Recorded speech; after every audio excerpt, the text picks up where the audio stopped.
14-year-old Emma Price sat at the defense table with her ankles dangling above the floor, and she laughed. Not a nervous laugh, not a confused giggle from a child overwhelmed by the gravity of an adult courtroom. This was a deliberate, careless sound that cut through the silence like a blade drawn slowly across glass. She looked at the gallery the way someone watches a movie they have already spoiled for themselves. The judge called the case, and Emma smirked as though the entire proceeding had been arranged for her entertainment.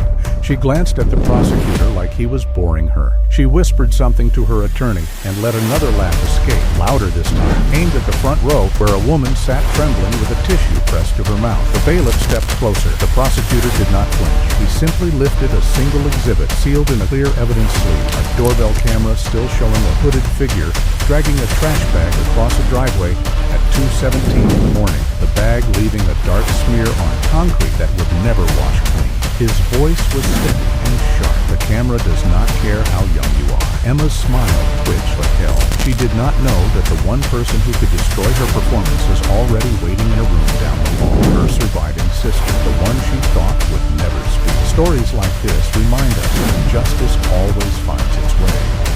If you believe in accountability, subscribe now and tell us what you think below. This is how it all began. Not with a scream or a siren, but with a neighborhood so ordinary, it felt like a photograph on a real estate brochure. Maple Hollow sat 30 minutes outside the nearest city, a place built on the promise that bad things happened somewhere else. The streets had names like Birch Lane and Clover Court, and the houses looked like they had been designed by the same architect who believed in symmetry and picket fences. People waved from their porches. Children rode bicycles until the streetlights came on. And in a modest 2-story house on the corner of Wren Drive, a woman named Marisol Price held her family together with night shifts, reheated dinners, and sticky notes on the refrigerator that said things like, "Proud of you," and "Do not forget your lunch."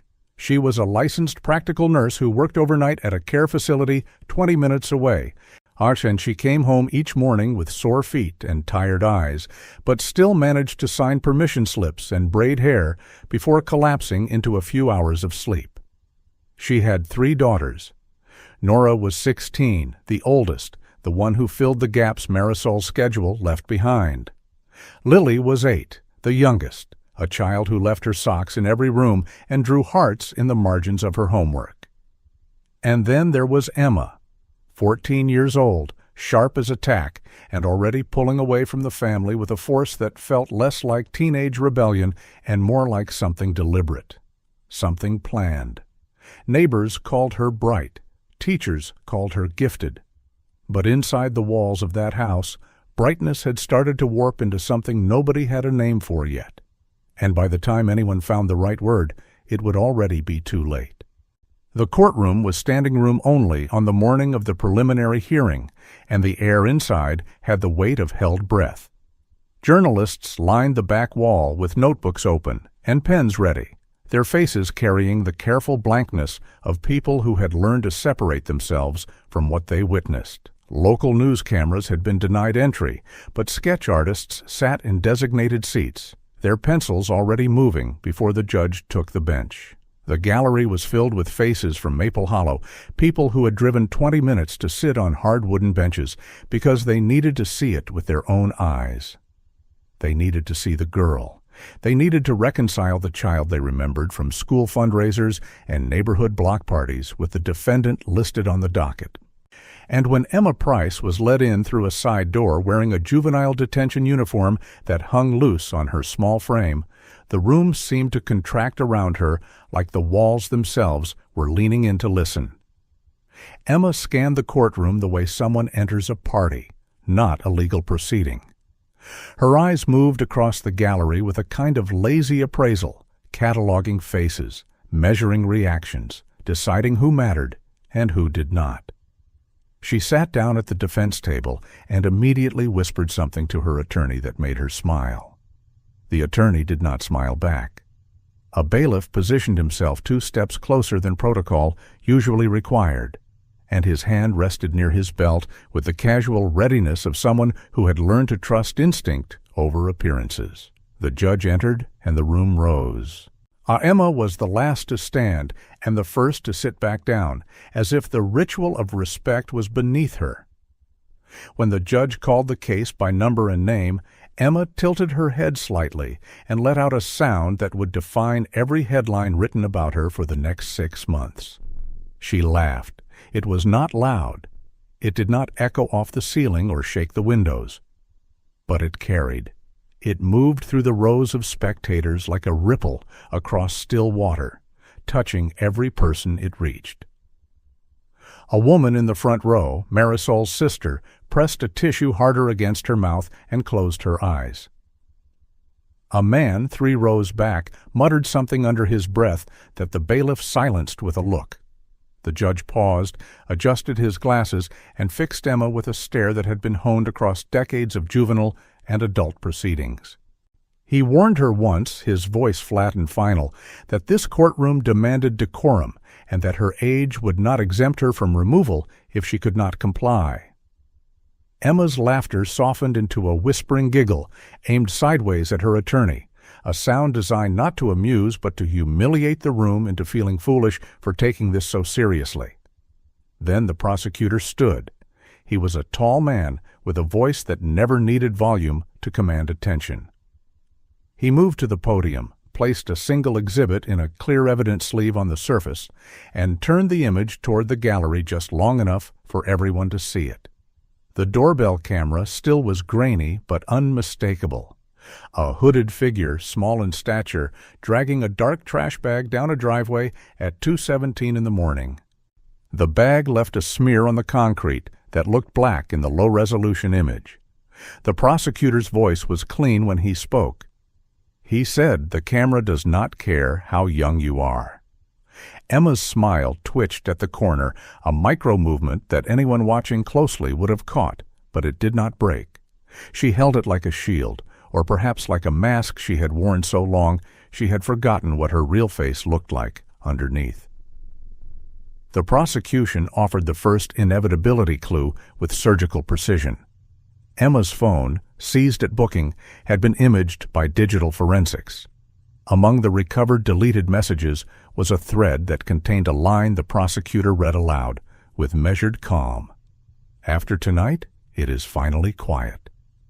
The judge leaned forward slightly.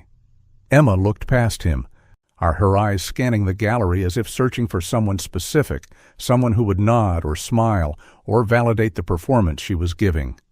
She did not find that person.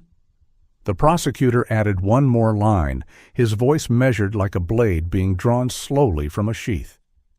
He said the witness who heard her plan is alive. Emma's eyes flicked with sudden sharpness, a calculation visible to anyone trained to read faces, and the courtroom's oxygen seemed to thin. Even the court reporter paused for half a beat, fingers hovering above the keys. The hearing continued, but the moral architecture of the case had already been established in those first minutes. Emma Price was not a frightened child caught in circumstances beyond her understanding. She was a teenager who had wagered everything on the belief that youth would be her escape hatch, meant that a smile could outperform evidence, that performance could outlast proof. The prosecutor knew what the gallery did not yet fully understand. The doorbell camera was only the beginning. The deleted messages were only the surface. The staged window, the cleaned bathroom, the glove with a partial print, the rehearsed alibi recorded on her own phone, all of it was coming. And the witness who would tie every thread together was not a forensic expert or a detective. It was a 16-year-old girl recovering from injuries in a hospital bed who had already told investigators 3 words that changed the trajectory of the entire case. Emma was there. The judge set procedural timelines, addressed motions, and maintained the kind of calm authority that made the courtroom feel less like a theater and more like a machine designed to reach a single destination. As Emma was let out at the end of the hearing, she turned her head slightly toward the gallery, checking one last time whether people were still watching. The prosecutor had already announced the next witness on the schedule for the upcoming trial proceedings. Nora Price, the surviving sister, the one who made it out.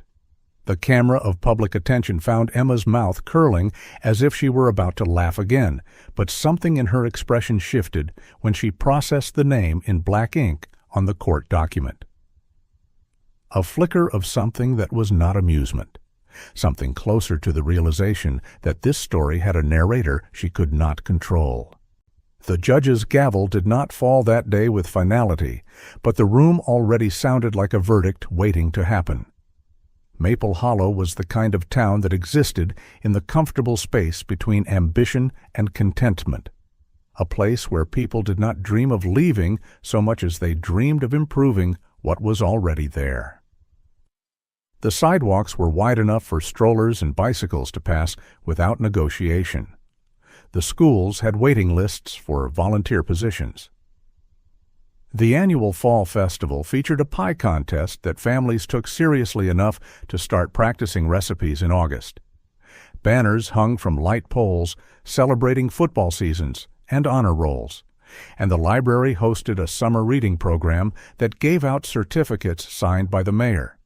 It was a town that believed in itself, and that belief was built on 1,000 small routines, morning jogs and afternoon carpools, and Friday pizza nights that never changed.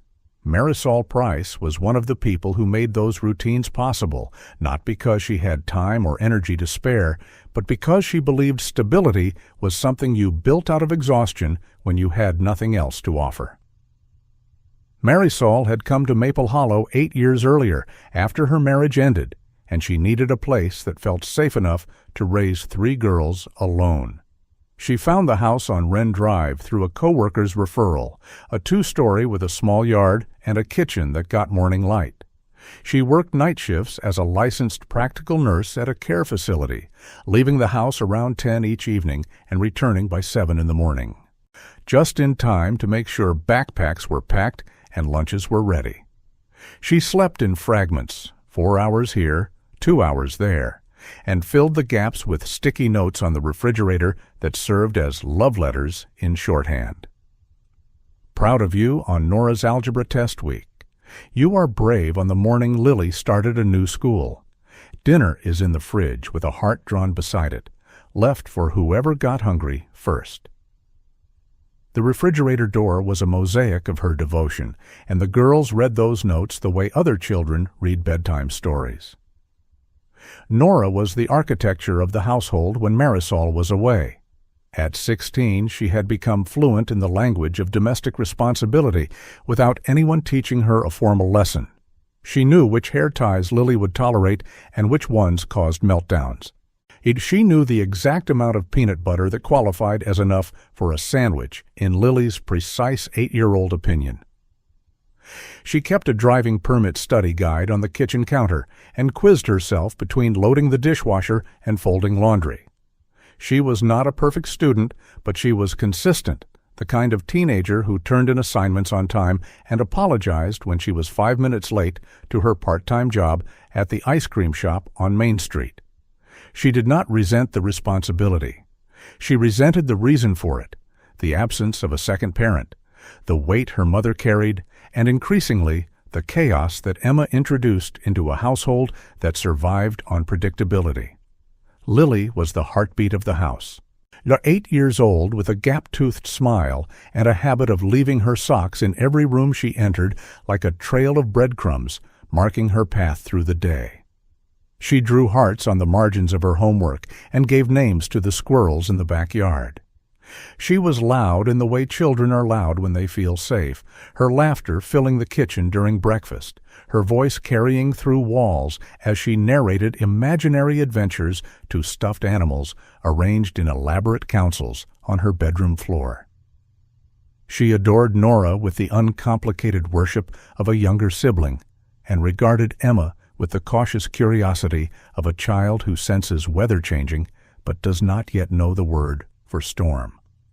Lily's backpack was decorated with charms she had collected from grocery store vending machines, and each one had a story she would tell anyone patient enough to listen. Emma was the variable. In photographs, she was always centered, chin slightly lifted, as if the camera owed her something and she was waiting for it to pay up. Neighbors remembered her as polite, witty, quick with compliments that made adults feel seen. Teachers described her as bright with a vocabulary that exceeded her grade level and a social intelligence that allowed her to navigate peer dynamics with unusual skill.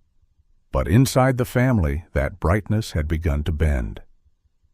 Over the previous 6 months, Marisol had started noticing things that did not add up. Cash disappeared from her wallet in small amounts, never enough to trigger alarm, always enough to notice. Packages arrived addressed to Emma containing items she could not have purchased with her allowance. When confronted, Emma would deflect with charm or erupt with a rage so sudden it left the room vibrating. Marisol began locking up medications. She started hiding car keys. She changed the wireless internet password 3 times in 1 month. These were small boundaries, tiny acts of parental authority, and Emma treated every single one of them like a personal betrayal.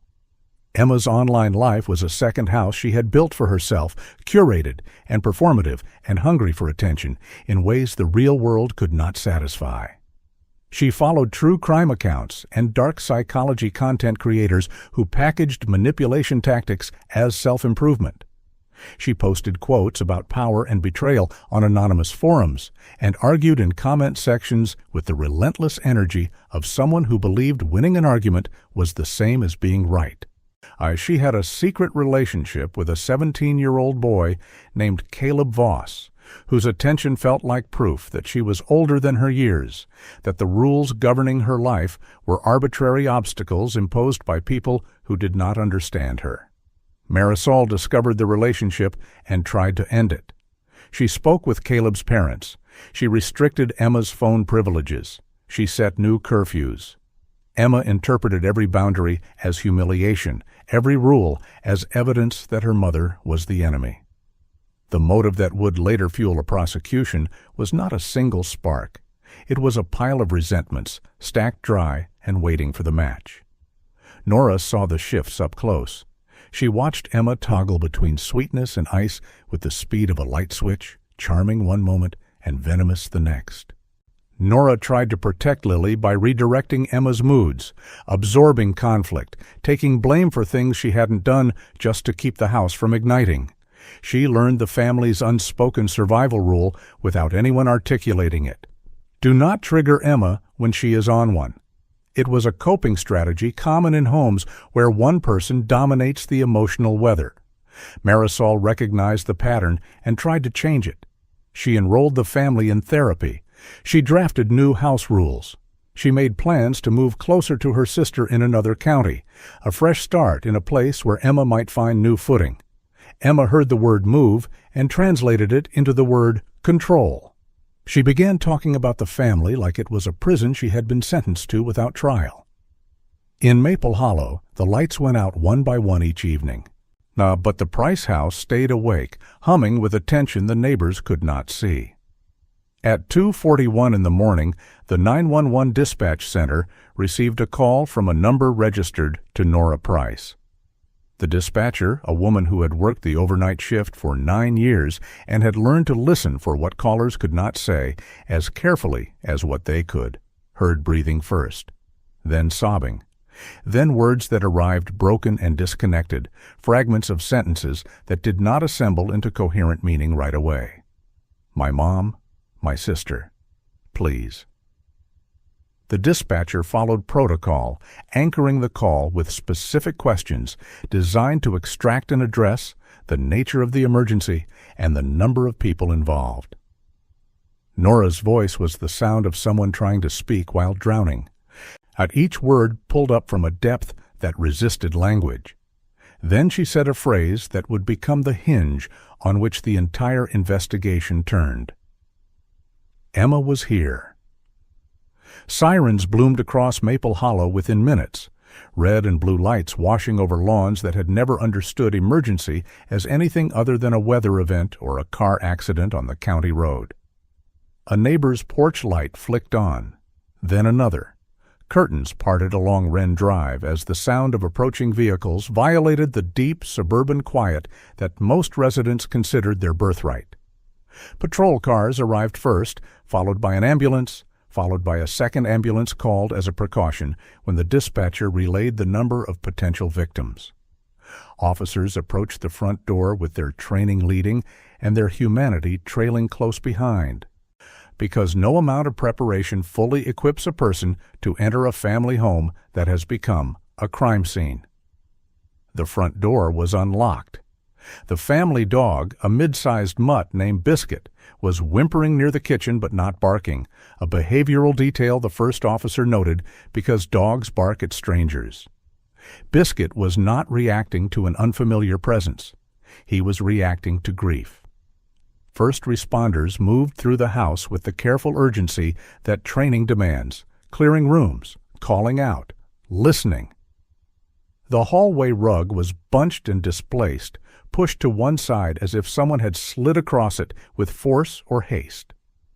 The living room was untouched, a remote control sitting on the couch arm where someone had left it hours earlier, a glass of water on the coffee table still half full. The normalcy of those details made what they found next feel like a violation of physics, as if violence had reached into an ordinary home and rearranged reality without touching the surfaces that did not matter. Marisol was found in the master bedroom, unresponsive. Lily was found near the doorway of Nora's room. Nora was alive, injured, sitting against a wall with a towel pressed to her own wound, the towel already heavy and dark. Her eyes were open but unfocused, aimed at a point on the far wall that did not exist. Emma was not immediately visible. Officers cleared the upstairs rooms and found her in her own bedroom, sitting on her bed, with her knees tucked to her chest, eyes dry, expression composed. She asked one question when the officer appeared in her doorway. "Is Mom mad?" The officer, and a woman with 12 years of experience and 2 children of her own, felt something shift behind her ribs. She wrapped a blanket around Emma and asked standard preliminary questions, gentle and procedural. "What happened? Where were you? Did you see anyone?" Emma said she heard glass breaking and screaming, that she hid under her covers, that she came out when it was quiet. She pointed toward the back of the house. She said she thought someone came in through a window. She asked for her phone. She asked if she could change her hoodie because it was itchy. She never asked about Lily. She never asked about Nora. A paramedic later described watching Emma observe the stretcher being wheeled through the hallway with the same detachment someone might show watching a neighbor rearrange furniture on moving day. Crime scene technicians arrived with the dawn, their vans parked along the curb in a row that told the neighborhood everything it needed to know before a single official statement was released. The house filled with the smell of latex gloves and evidence bags. Technicians photographed shoe impressions near the garage, measured distances between objects, and swabbed door handles with methodical patience. A detective noted a detail that would prove significant in the weeks ahead. The bathroom sink was damp and carried a sharp smell of soap, as though someone had scrubbed in a hurry and used far more cleanser than the task of washing hands would require. The bathroom towel, retrieved from the hamper, showed signs of diluted discoloration. Near the back door, a window was broken, glass fragments scattered on the floor in a pattern that an experienced eye would question. The team also located a trash bag in the outside bin, knotted at the top, heavier than typical household waste. A technician marked and sealed it without opening it at the scene, because forensic patience meant preserving the truth intact rather than rushing to name it. Nora was transported to the hospital, stabilized, and briefly interviewed in the presence of a victim advocate. Through the haze of medication and shock, she offered fragments that investigators treated as directions rather than conclusions. She said Emma had been weird all week, asking unusual questions about when Marisol would be deeply asleep after her shifts, complaining that Nora was always siding with Mom, repeating phrases about wanting things to be different.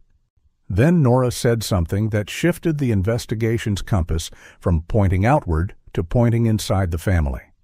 She said Emma told her she wished it was just quieter. The detective wrote it down carefully, not as proof, but as a bearing. In the hospital waiting room, Marisol's sister arrived and collapsed into a plastic chair, whispering prayers like someone counting beads on a rosary that had lost its thread. The morning came anyway, bright and ordinary, pushing sunlight through windows onto carpet that forensic markers now divided into grids. Back at the scene, an officer secured the perimeter while neighbors gathered at the edge of the police tape, their faces wearing the particular expression of people confronting the idea that safety is a story they told themselves. A man who had lived next door to the Prices for 6 years stood in his bathrobe, shaking his head, repeating the same sentence to anyone who would listen. They were a nice family. They were a nice family. Inside the patrol car parked at the curb, Emma sat in the back seat with the blanket still around her shoulders, watching the activity outside with an expression that belonged at a window on a rainy afternoon. She asked the officer in the front seat, softly, almost bored, the question that would later be cited in court filings as evidence of consciousness and detachment. "So do I still have school tomorrow?" The officer's face tightened, but he said nothing. The sun climbed higher over Maple Hollow, and the house on Wren Drive, now wrapped in yellow tape, stood like a warning the neighborhood had not known how to read in time. The detectives began with the simplest question available to them, the one that would either confirm or dismantle the story Emma had offered in those first minutes. If an intruder broke through a window and committed this violence, where did that person come from, and how did they leave so cleanly? The back window was the supposed entry point, and it was the first piece of the story to fall apart under scrutiny. The glass fragments sat on top of a thin layer of dust on the interior sill rather than beneath it, which meant the window had broken after the dust settled, not during a chaotic forced entry. An intact spider web clung to the exterior frame's upper corner, undisturbed by any body passing through.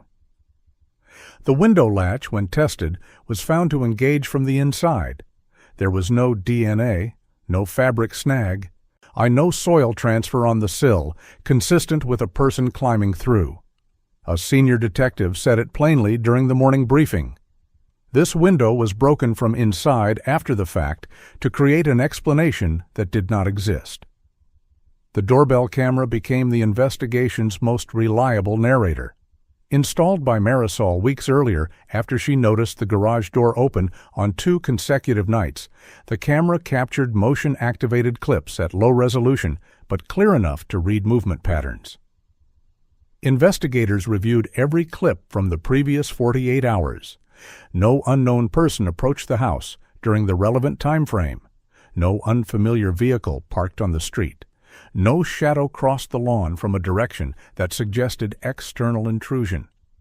What the camera did capture at 2:17 in the morning was a hooded figure emerging from the side of the house, short in stature, moving with a gait that was unhurried and eerily familiar. The figure dragged a dark trash bag toward the curb, set it in the bin, and returned inside. The stride length, posture, and apparent height were consistent with Emma Price. The camera did not interpret. It did not assume. It simply preserved a moment that no alibi could reach. Forensic technicians processed the trash bag with the care of people who understood that its contents represented a decision rather than an accident. Inside were household cleaning supplies, saturated paper towels, and a sweatshirt carrying diluted discoloration and an overwhelming detergent smell. A lab technician later documented that the cleaning product concentration was far higher than normal use. An overcompensation consistent with someone attempting to eliminate biological evidence without understanding that forensic science measures absence as readily as presence. They also recovered a pair of inexpensive latex-free gloves, turned inside out, tucked into the bottom of the bag beneath the other items. On the interior surface of one glove, a partial fingerprint was lifted with sufficient ridge detail for comparison. The detective circled the finding on the preliminary report and exhaled slowly because the case had just shifted from theory to trajectory. Detectives interviewed Emma formally with a youth advocate present, as required for her age.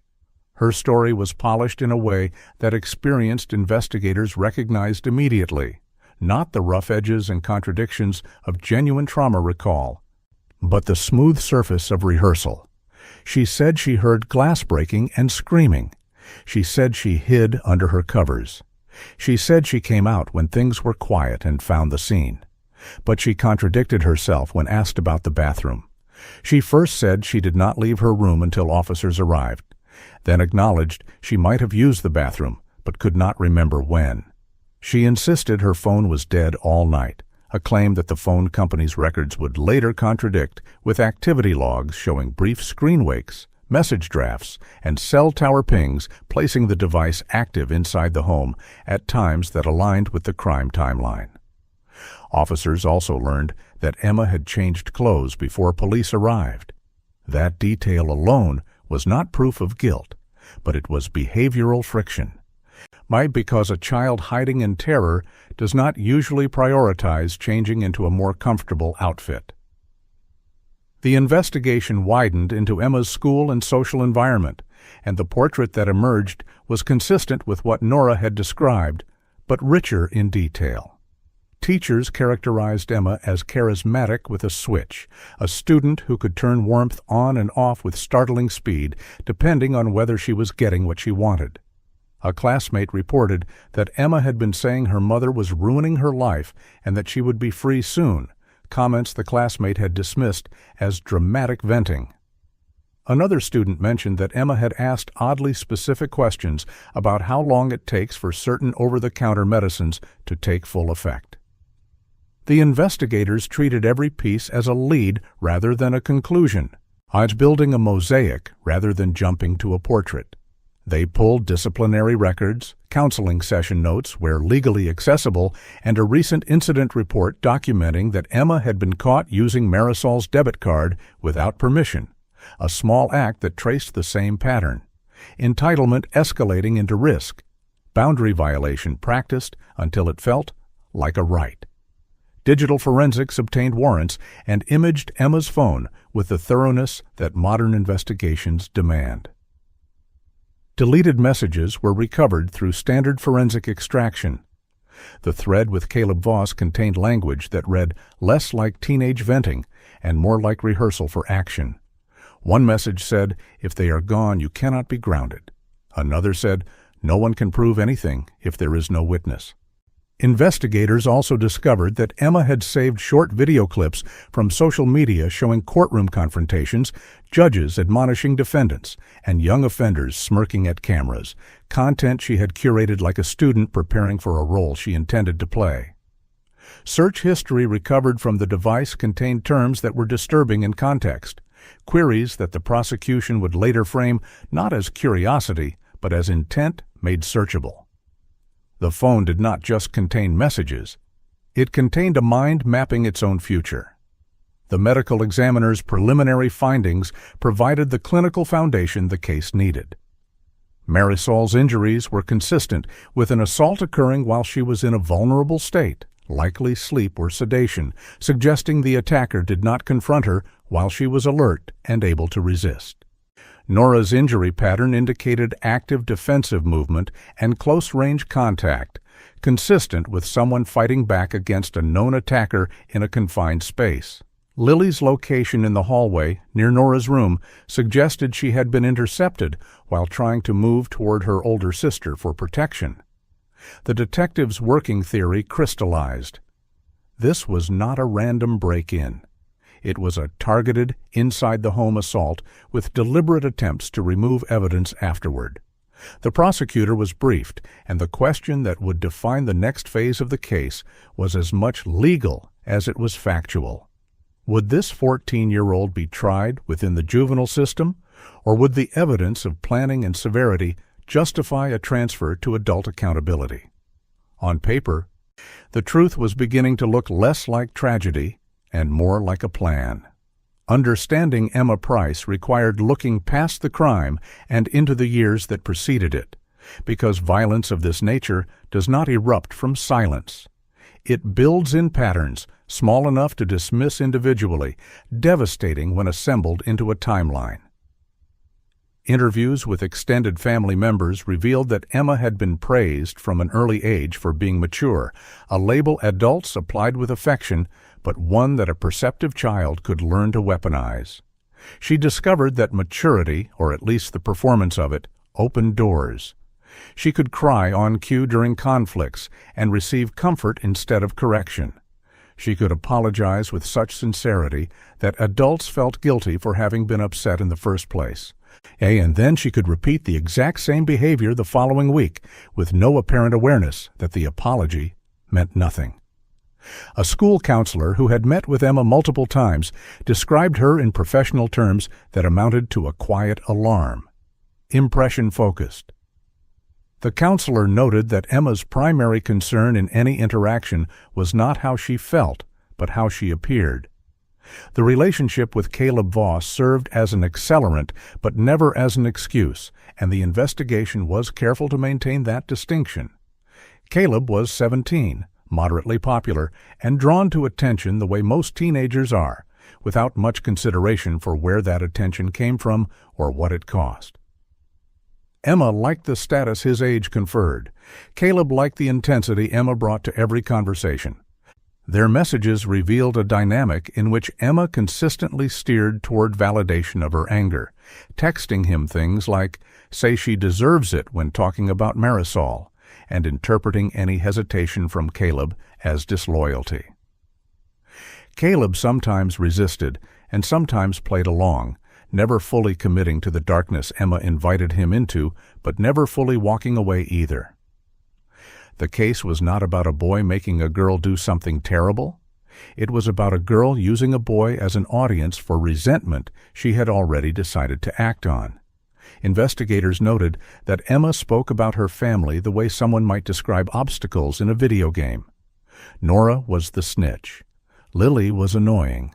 Marisol was the warden. That language mattered because dehumanization is the precondition for cruelty. It strips people of their personhood and makes them targets instead of mothers and sisters. A forensic psychologist evaluated Emma for competency and risk assessment. Emma presented as calm, cooperative, and disarmingly charming, correcting small factual details in the interviewer's questions with a subtlety that established dominance without appearing hostile. When asked about Lily, Emma offered a response that the evaluator documented with clinical concern. Kids are dramatic.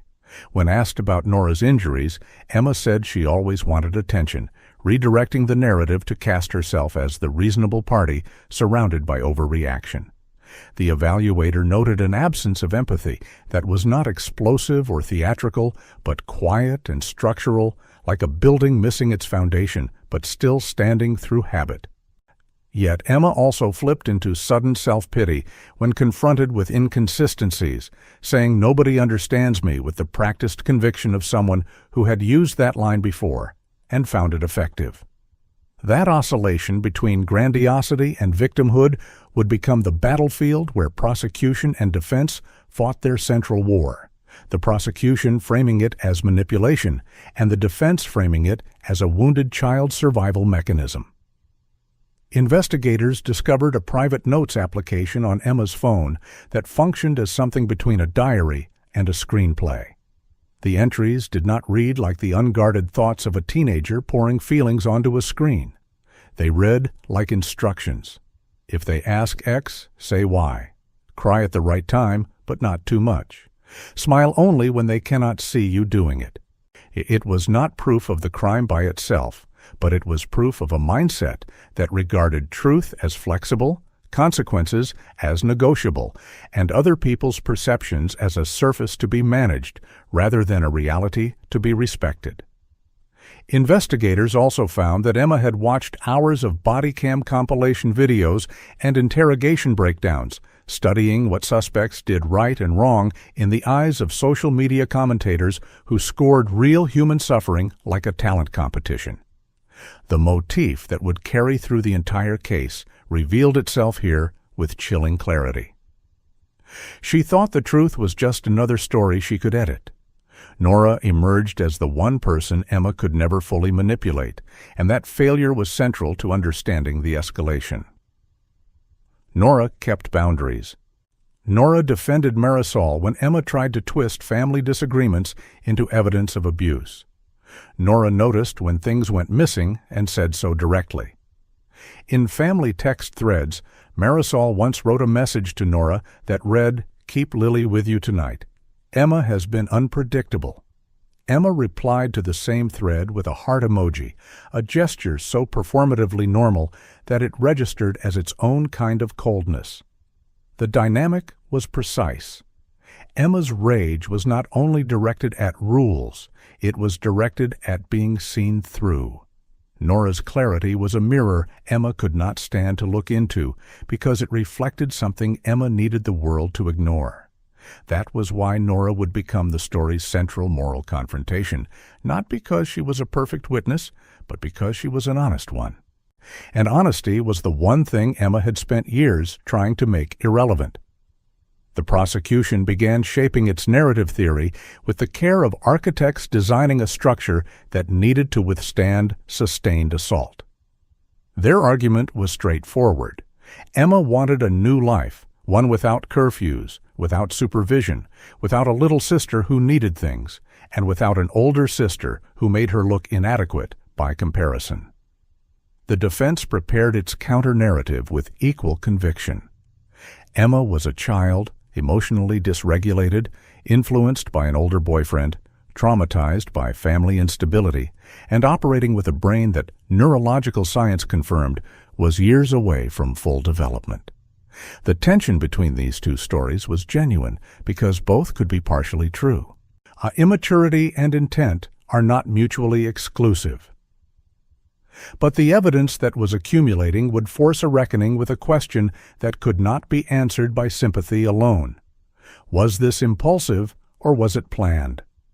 The courtroom laugh that opened this story would be framed by prosecutors as proof of consciousness, a display from someone who believed she had already won the game before the rules even applied. Detectives secured one final piece of pretrial evidence that tightened the investigative noose another turn. School surveillance footage from the afternoon before the crime showed Emma leaving school early after a one-day suspension for disruptive behavior, walking through the halls with a calm, almost buoyant stride. Separate pharmacy camera footage from days earlier showed Emma accompanying Marisol on a shopping trip. But while Marisol browsed one aisle, Emma stood in front of the over-the-counter medicine display, studying labels with a focus that a store employee later recalled as unusual for someone her age. She watched the register screen closely, as if memorizing prices or product names. None of it was illegal in isolation, but when placed into the sequence of planning evidence already assembled, it became another step in a staircase leading toward a destination Emma had chosen long before anyone else realized she was climbing. In the investigation room, the timeline continued to tighten, and every minute it captured told the same story. The first major hearing drew a crowd that extended beyond the courtroom doors and into the hallway, where reporters and community members stood in an uneasy line, their voices low and their faces serious. Inside, every bench was occupied. The air had the particular stillness of a room full of people who had all arrived early because they were afraid of missing the opening moment of something they could not look away from. When Emma Price was led through the side entrance in her loose-fitting detention uniform, she scanned the room with a practiced sweep that lingered on the journalists, acknowledged the cameras she could not see but knew existed, in description, and settled into her chair with the posture of someone who had been seated at the popular table, not the defendants. Her chin lifted slightly. Her mouth formed something that was not quite a smile, but existed in the same neighborhood, a micro-expression of amusement that suggested she believed herself to be the most interesting person in the building. Her attorney opened with a motion to suppress the digital evidence recovered from Emma's phone, arguing that the extraction exceeded the warrant's scope and that the recovered deleted messages were unreliable due to data fragmentation. The prosecutor responded with a detailed warrant affidavit and chain of custody documentation, demonstrating that the forensic imaging followed standard procedure and that the messages were recoverable in their original context with metadata intact. The judge reviewed both arguments with unhurried deliberation, asked 2 clarifying questions, and denied the suppression motion with the explanation that the evidence met admissibility thresholds. Emma reacted with a subtle eye roll that the judge caught but did not immediately address. The defense then argued strenuously for retaining juvenile jurisdiction, presenting development research and citing cases where minors with similar charges were maintained in the juvenile system with therapeutic outcomes. The prosecution argued for transfer eligibility, emphasizing the planning indicators, the severity of the offenses, the attempted evidence destruction, and the ongoing risk demonstrated by Emma's behavior in detention. The judge's voice, when he spoke directly to Emma, carried the weight of someone who had spent decades learning that authority is most effective when it is quiet. "This is not a stage, Ms. Price." The words were measured and landed without excess, but they contained a warning that reverberated through every row. Emma's mouth twitched in what might have been a suppressed laugh or might have been a flinch. The ambiguity itself telling, because a genuinely frightened child does not need to suppress amusement in a courtroom. The judge reviewed the preliminary facts presented by the prosecution. Lack of forced entry. Recovered glove print matching Emma's booking prints. Doorbell camera footage showing a figure consistent with Emma's height and gait. Digital messages containing planning language. Emma reacted at moments that struck observers as incongruent. She smirked when the prosecutor mentioned Lily's name. She rolled her eyes when Nora's testimony was referenced. A bailiff stepped closer without being instructed to, a professional reflex that said more than any commentary could. The state called a detective to the stand for limited testimony, establishing probable cause. The detective described the crime scene with clinical precision. The staged window, the cleaning evidence, the trash bag contents, and the glove print match. He then read the recovered message. "After tonight, it is finally quiet." Emma's attorney objected on relevance and prejudice grounds. The judge allowed the statement for the limited purpose of the hearing, instructing the parties accordingly. Emma leaned back in her chair, her body language radiating an unbothered quality that felt rehearsed rather than natural. Then the prosecutor introduced the hearing's most significant statement with quiet precision. "Your Honor, the surviving victim is expected to testify at trial." The sentence was short, but it altered the room's atmosphere as completely as a sudden change in air pressure. Emma's eyes sharpened. Something behind the performance recalculated. Our witnesses are not exhibits that sit quietly in evidence sleeves. They speak, they remember, they talk back. Outside the courtroom during a recess, Marisol's sister addressed gathered reporters with tears running freely down her face. She spoke about her sister's work ethic, about the sacrifices Marisol made without complaint, about how those 3 girls were Marisol's entire reason for enduring the exhaustion that defined her daily life. "My sister worked so hard," she said, her voice cracking in the middle of the sentence like a board under too much weight. Those girls were her whole life. In contrast, members of Emma's father's family issued statements through a relative, insisting Emma was misunderstood, that the system was making an example of a child, that the media had convicted her before any trial had begun. The divide was immediate and visceral, playing out in real time across social media platforms where strangers argued about a family they had never met, with the confidence of people who believed proximity to information was the same thing as understanding. The outline of the case was becoming a public Rorschach test. Should age soften judgment when planning is proven? The question did not have a comfortable answer, and it was not going to get one. The judge issued his ruling on detention status and set timelines for trial proceedings with the efficiency of someone who understood that justice requires pace as much as it requires patience. He did not grandstand. He did not offer opinions on Emma's character or the weight of the evidence. He simply applied the law to the facts before him and moved the case forward with the relentless inevitability of a river approaching a dam. Emma was remanded to continued secure detention. As she was led out of the courtroom by deputies, she turned slightly toward the gallery one final time, her head rotating just enough to check whether the audience was still watching her. The performance required spectators, and she needed to confirm they were present.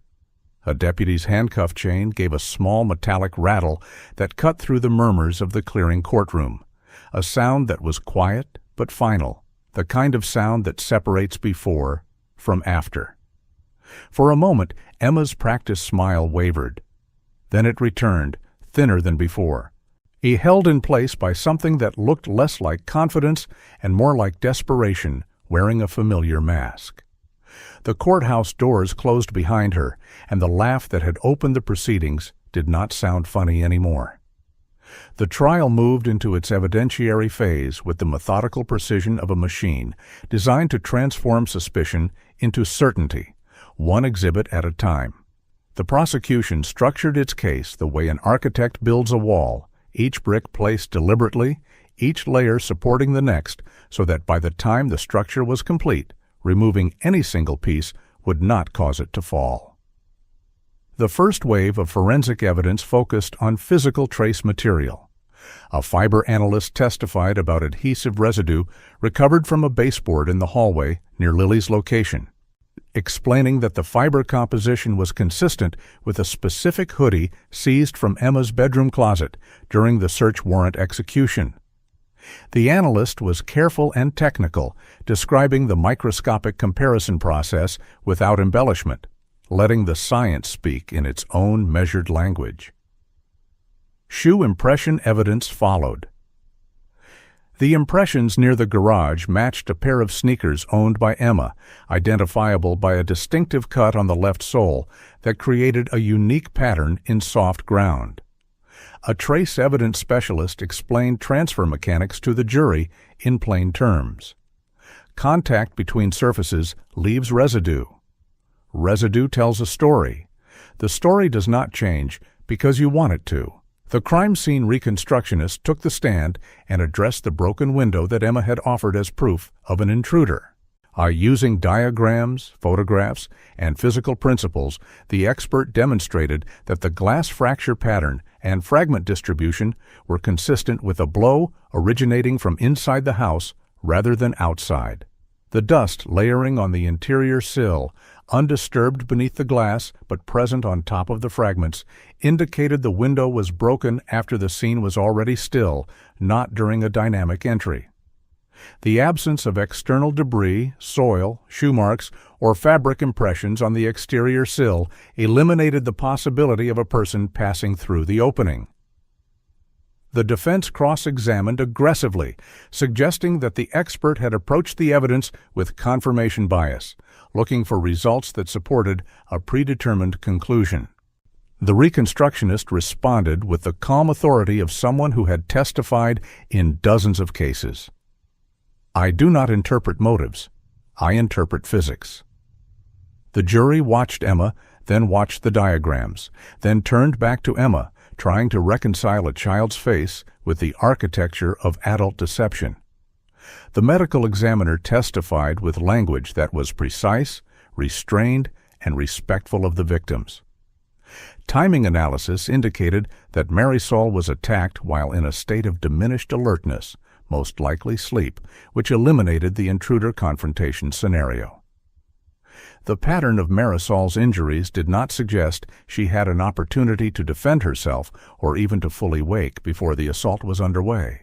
Nora's injuries told a different story, one of active resistance, close-range physical engagement, and survival instinct. The defensive nature of Nora's wounds indicated she had confronted her attacker and fought.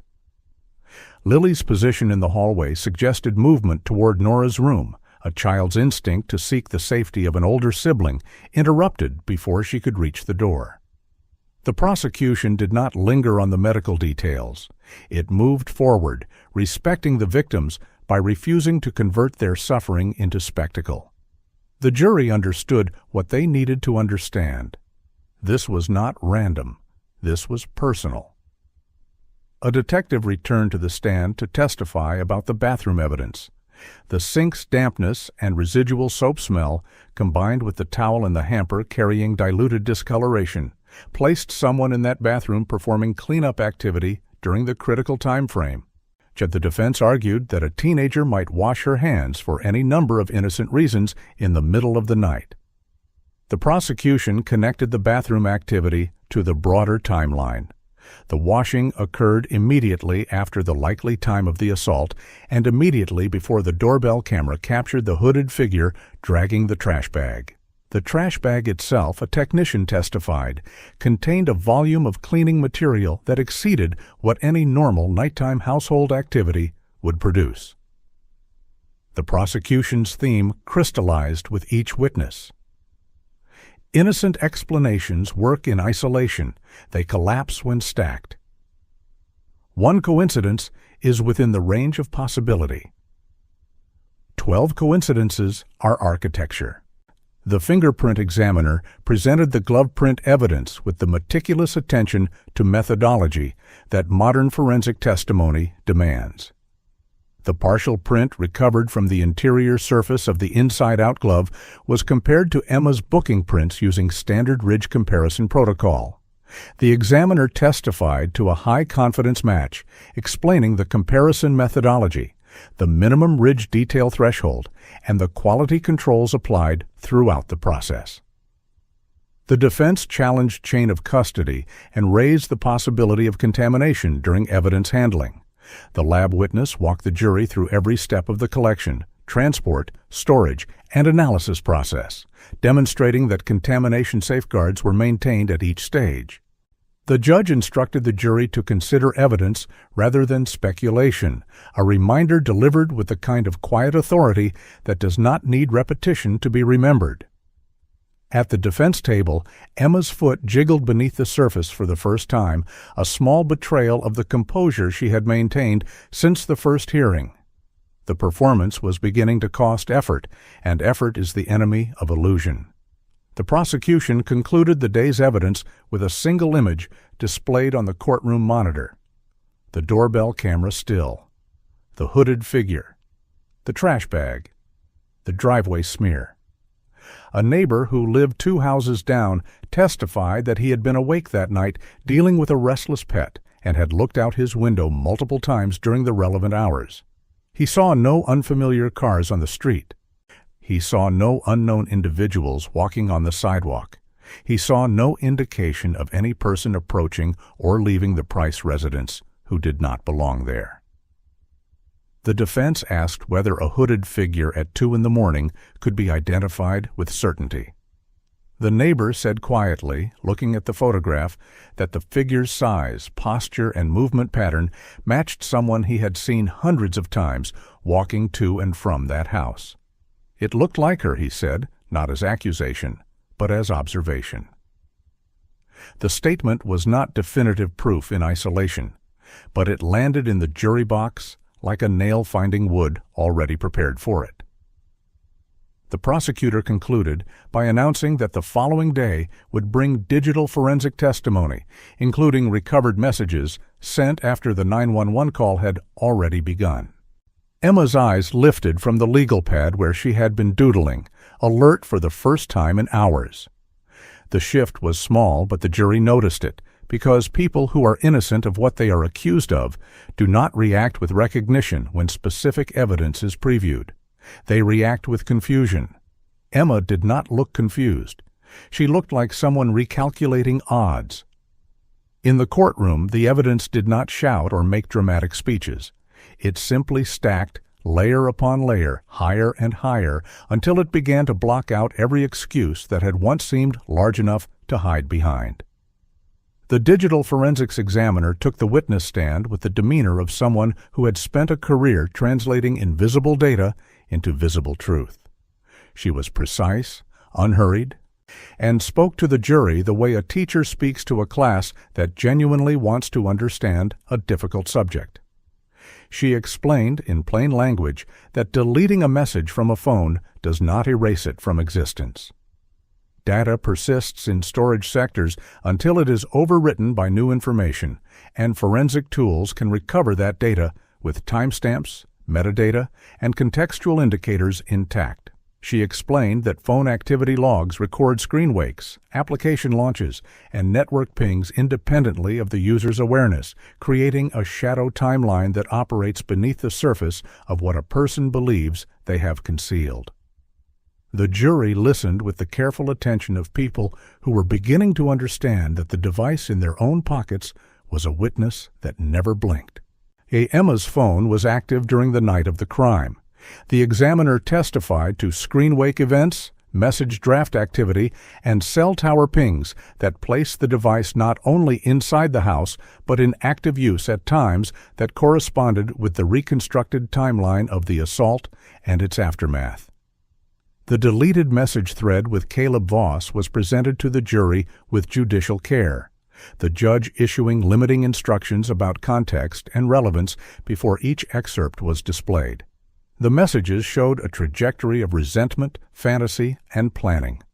Emma described Marisol as someone who deserved what was coming to her. She wrote about being free in terms that went beyond the typical teenage desire for independence and into the territory of elimination. She referred to Nora as the hall monitor who ruins everything and speculated about what life would look like without interference. One message, sent hours before the crime, read like a countdown. Tonight changes everything. The defense argued these were expressions of teenage frustration, the kind of hyperbolic venting that millions of adolescents engage in without ever acting on their words. The prosecutor countered by pairing words with actions, displaying each message alongside the corresponding physical evidence. Words and behavior aligned with mathematical precision. The examiner then introduced a piece of evidence that shifted the courtroom's temperature by several degrees. A deleted audio note had been recovered from Emma's device, recorded days before the crime. In the recording, Emma's voice was calm, almost cheerful, practicing what she would say if questioned. "I was asleep. I did not hear anything. I am scared." The words were delivered with the cadence of someone rehearsing lines for a school play, tested and adjusted, repeated with slight variations until the delivery sounded natural. The defense objected, and the judge allowed the evidence with a limiting instruction, permitting the jury to consider it as evidence of preparation and mindset. The courtroom absorbed the recording in silence. Rehearsal is not fear. Rehearsal is not the behavior of someone who cannot imagine violence. Rehearsal is craft, the deliberate construction of a narrative designed to survive scrutiny.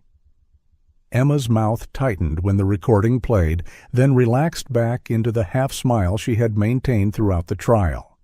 But the expression now carried a different quality. What had once appeared as confidence was beginning to read as stubbornness, the refusal to be human in a room that demanded humanity. A metadata detail provided what the prosecution described as a forensic confirmation of active participation during the critical time frame. At 2:38 in the morning, 3 minutes before Nora placed the 911 call, Emma's phone camera application opened briefly and then closed. No photograph was saved. The examiner explained that the camera app could be activated intentionally, either to take a photo, to use the flash as a light source, or to check one's appearance in the dark screen reflection. The prosecution did not speculate about which purpose Emma had in mind. The question was narrower and more devastating. The device was being handled at 2:38 in the morning. The examiner confirmed, yes, the device was in active use at that time. Emma was not hiding frozen under her covers in terror. She was awake, moving, touching her phone, managing something, deciding something. The distance between her alibi and the data was now measurable, and it measured as a lie. Caleb Voss's police interview was summarized through the testimony of the investigating detective who had conducted it. Caleb claimed he did not believe Emma was serious when she talked about her family. He said she talked big, that she liked attention, that she said dramatic things because she enjoyed the reaction. But he also admitted that Emma had texted him after the events of that night, a short message that read simply, "It is done." Caleb said he thought she meant she had run away from home. Then he saw the news coverage. A portion of Caleb's recorded interview was played for the jury, and his voice cracked audibly when he described the moment he understood what "it is done" actually meant. The prosecution kept responsibility centered where it belonged. Caleb's failure to act on warning signs was morally ugly, but Emma's intent was the engine that drove the crime from fantasy to reality.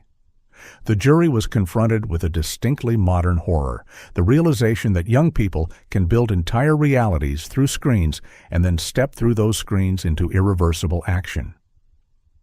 The defense attempted a counter-narrative during the afternoon session, presenting testimony about adolescent brain development, emotional volatility, and the influence of social media on teenage behavior. The expert they called was credible, measured, and presented research that the jury found genuinely educational. The prosecution did not deny adolescent immaturity during cross-examination. Instead, the prosecutor reframed the question. Immaturity explains impulsive actions, single-moment decisions made without foresight. It does not explain multi-step staging of a crime scene, rehearsed alibi recordings, evidence disposal captured on camera, and systematic cleaning of biological material. Planning requires the very executive function that the defense argued Emma lacked. The judge sustained the fairest objections and overruled the rest. Emma's carefully maintained smirk flickered when she scanned the jurors' faces and did not find the reactions she expected. She had believed they would look at her and see a child. They looked at her and saw the evidence. The prosecution concluded its digital presentation by announcing that the next witness would be Nora Price, now medically cleared to testify. The courtroom became so quiet that the air handling system was audible, a low mechanical hum that suddenly seemed to fill the space like a held breath. Emma's face underwent a transition that those watching would later describe as the most honest expression she had shown during the entire trial. It was not sadness. It was not guilt. It was hardness. The face of someone who had just learned that the one person she believed she had silenced was about to speak. The phone's timestamps faded from the courtroom monitor, but the time those timestamps represented, the minutes and hours stolen from a family, I did not fade with them. Nora Price's recovery was not a straight line, but a series of plateaus separated by setbacks that no one outside her immediate circle fully understood. Hospital days blurred together under fluorescent lights that never changed, creating a perpetual artificial noon that made it impossible to tell whether the world outside was morning or night. Physical therapy began with steps that felt like climbing a mountain, small movements that exhausted her body and reminded her with every muscle that she had survived something her body was still processing. She wore hoodies pulled tight and flinched at sudden sounds, the slam of a hospital tray, a door closing too fast, laughter from the hallway that her nervous system could not separate from a sound she had heard in a different hallway weeks earlier. She slept in fragments, all waking with her heart pounding and her hands gripping sheets that were not the sheets from her bedroom at home because she no longer had a bedroom at home. She was staying with her aunt. The house on Wren Drive was a crime scene, then an empty building, then a memory she carried like a stone in her chest. Her aunt offered Nora every possible exit from the obligation the justice system was asking her to carry. "You do not have to testify," her aunt said, holding Nora's hands the way Marisol used to when one of the girls had a fever, firm and warm and present. The defense had already begun planting seeds in pre-trial motions, suggesting that Nora's testimony would be unreliable due to trauma, that her memory had been shaped by grief and suggestion, that her family's desire for accountability had influenced her recollections. Nora understood the implication even without a legal education. They were going to say she was confused. They were going to say she was lying. They were going to take the worst night of her life and tell her she remembered it wrong. Nora's answer to her aunt was quiet and steady in a way that surprised both of them. "If I do not say it, she will say it for me." That single sentence became the moral center of everything that followed, a declaration that truth is not a favor you perform for the court. It is a line you draw in your own defense. Investigators and victim advocates prepared Nora for what the courtroom would demand of her.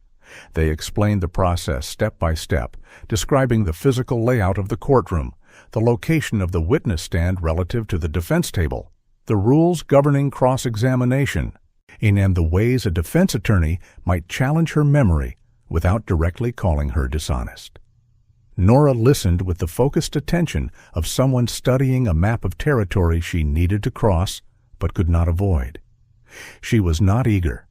Eagerness would have suggested a desire for confrontation, and Nora did not want a confrontation with her sister. She wanted the confrontation to end. She wanted the narrative Emma had been constructing, the one where Nora was dramatic, where Nora exaggerated, where Nora was the problem, to meet a wall it could not talk its way through. The cruelty of the situation was not lost on anyone involved. Nora was not only a survivor being asked to relive the worst moments of her existence in a public forum. She was being asked to help convict her own sister, to stand in a room full of strangers and say yes. The person who did this shared my mother, shared my hallway, shared my last name. Flashback details surfaced during preparation sessions, memories that had been compressed by trauma, and were now expanding under the careful questioning of professionals trained to listen without leading.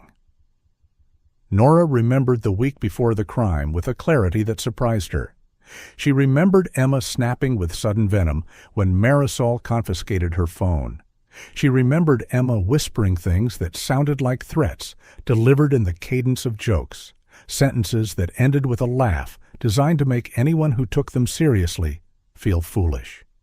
She remembered Emma telling her, "You always ruin everything," with a specificity that did not feel like teenage frustration, but like a diagnosis. As if Nora's existence was a problem with a solution Emma had already identified. And she remembered the night itself in sensory flashes that came without warning. The carpet burn on her palm, the smell of soap that did not belong to the hour. Lily's voice calling her name from somewhere in the hallway, small and scared, and then gone. She remembered seeing a figure silhouetted in the dim hall light and recognizing the posture, the tension in the shoulders, the way the weight shifted. She had thought with a clarity that felt impossible in the moment, "This cannot be real." But it was. In a pre-trial motion hearing, the defense moved to limit Nora's testimony, arguing that its emotional impact would overwhelm its probative value and that the jury would be unable to evaluate her statements objectively in the presence of visible trauma. The judge denied broad exclusion but established boundaries, permitting testimony about factual observations and pre-crime behavior while requiring the prosecution to avoid eliciting unnecessarily detailed descriptions of the physical assault. The judge said the jury is entitled to hear relevant first-hand observations, and the statement carried the authority of a door being locked. Outside the courtroom, the internet had already formed its opinions. Comment sections argued about Nora with the passionate certainty of people who had never met her. Some called her brave. Some called her a liar. Some called her a pawn of a prosecution seeking headlines. The spectacle of strangers debating a teenager's trauma as if it were a television plot point was its own kind of violence. Quieter than what happened in the house, but corrosive in a way that reached Nora through screens she could not always avoid. A discovery during evidence processing added weight to the prosecution's narrative and to Nora's lived fear. While packing Nora's belongings from the house for transfer to her aunt's home, an investigator found a folded piece of paper tucked behind a notebook in Emma's backpack, which had been left in the downstairs closet.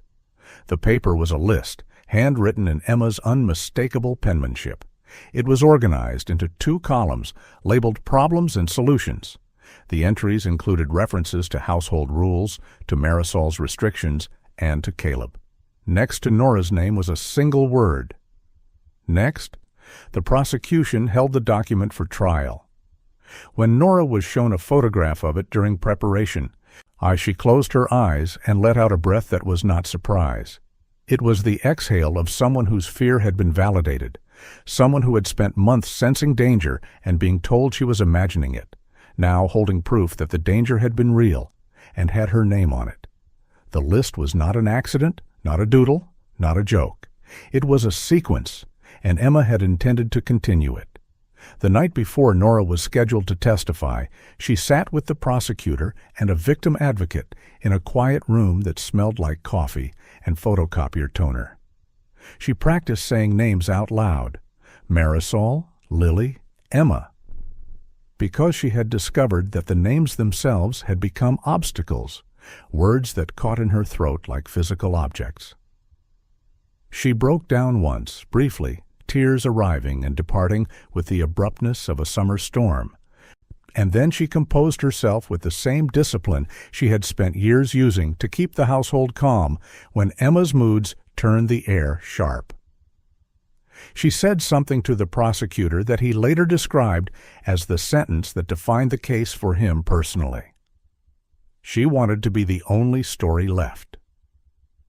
The prosecutor did not ask Nora for drama. He asked for truth. Nora nodded. She knew the cross-examination would attempt to make her doubt herself, to find inconsistencies in the chaos of traumatic memory, to suggest that grief had rewritten what she actually saw. She also knew the physical evidence would hold: the doorbell camera, the glove print, the messages, the rehearsed audio, the list. She did not need to be perfect. She needed to be present.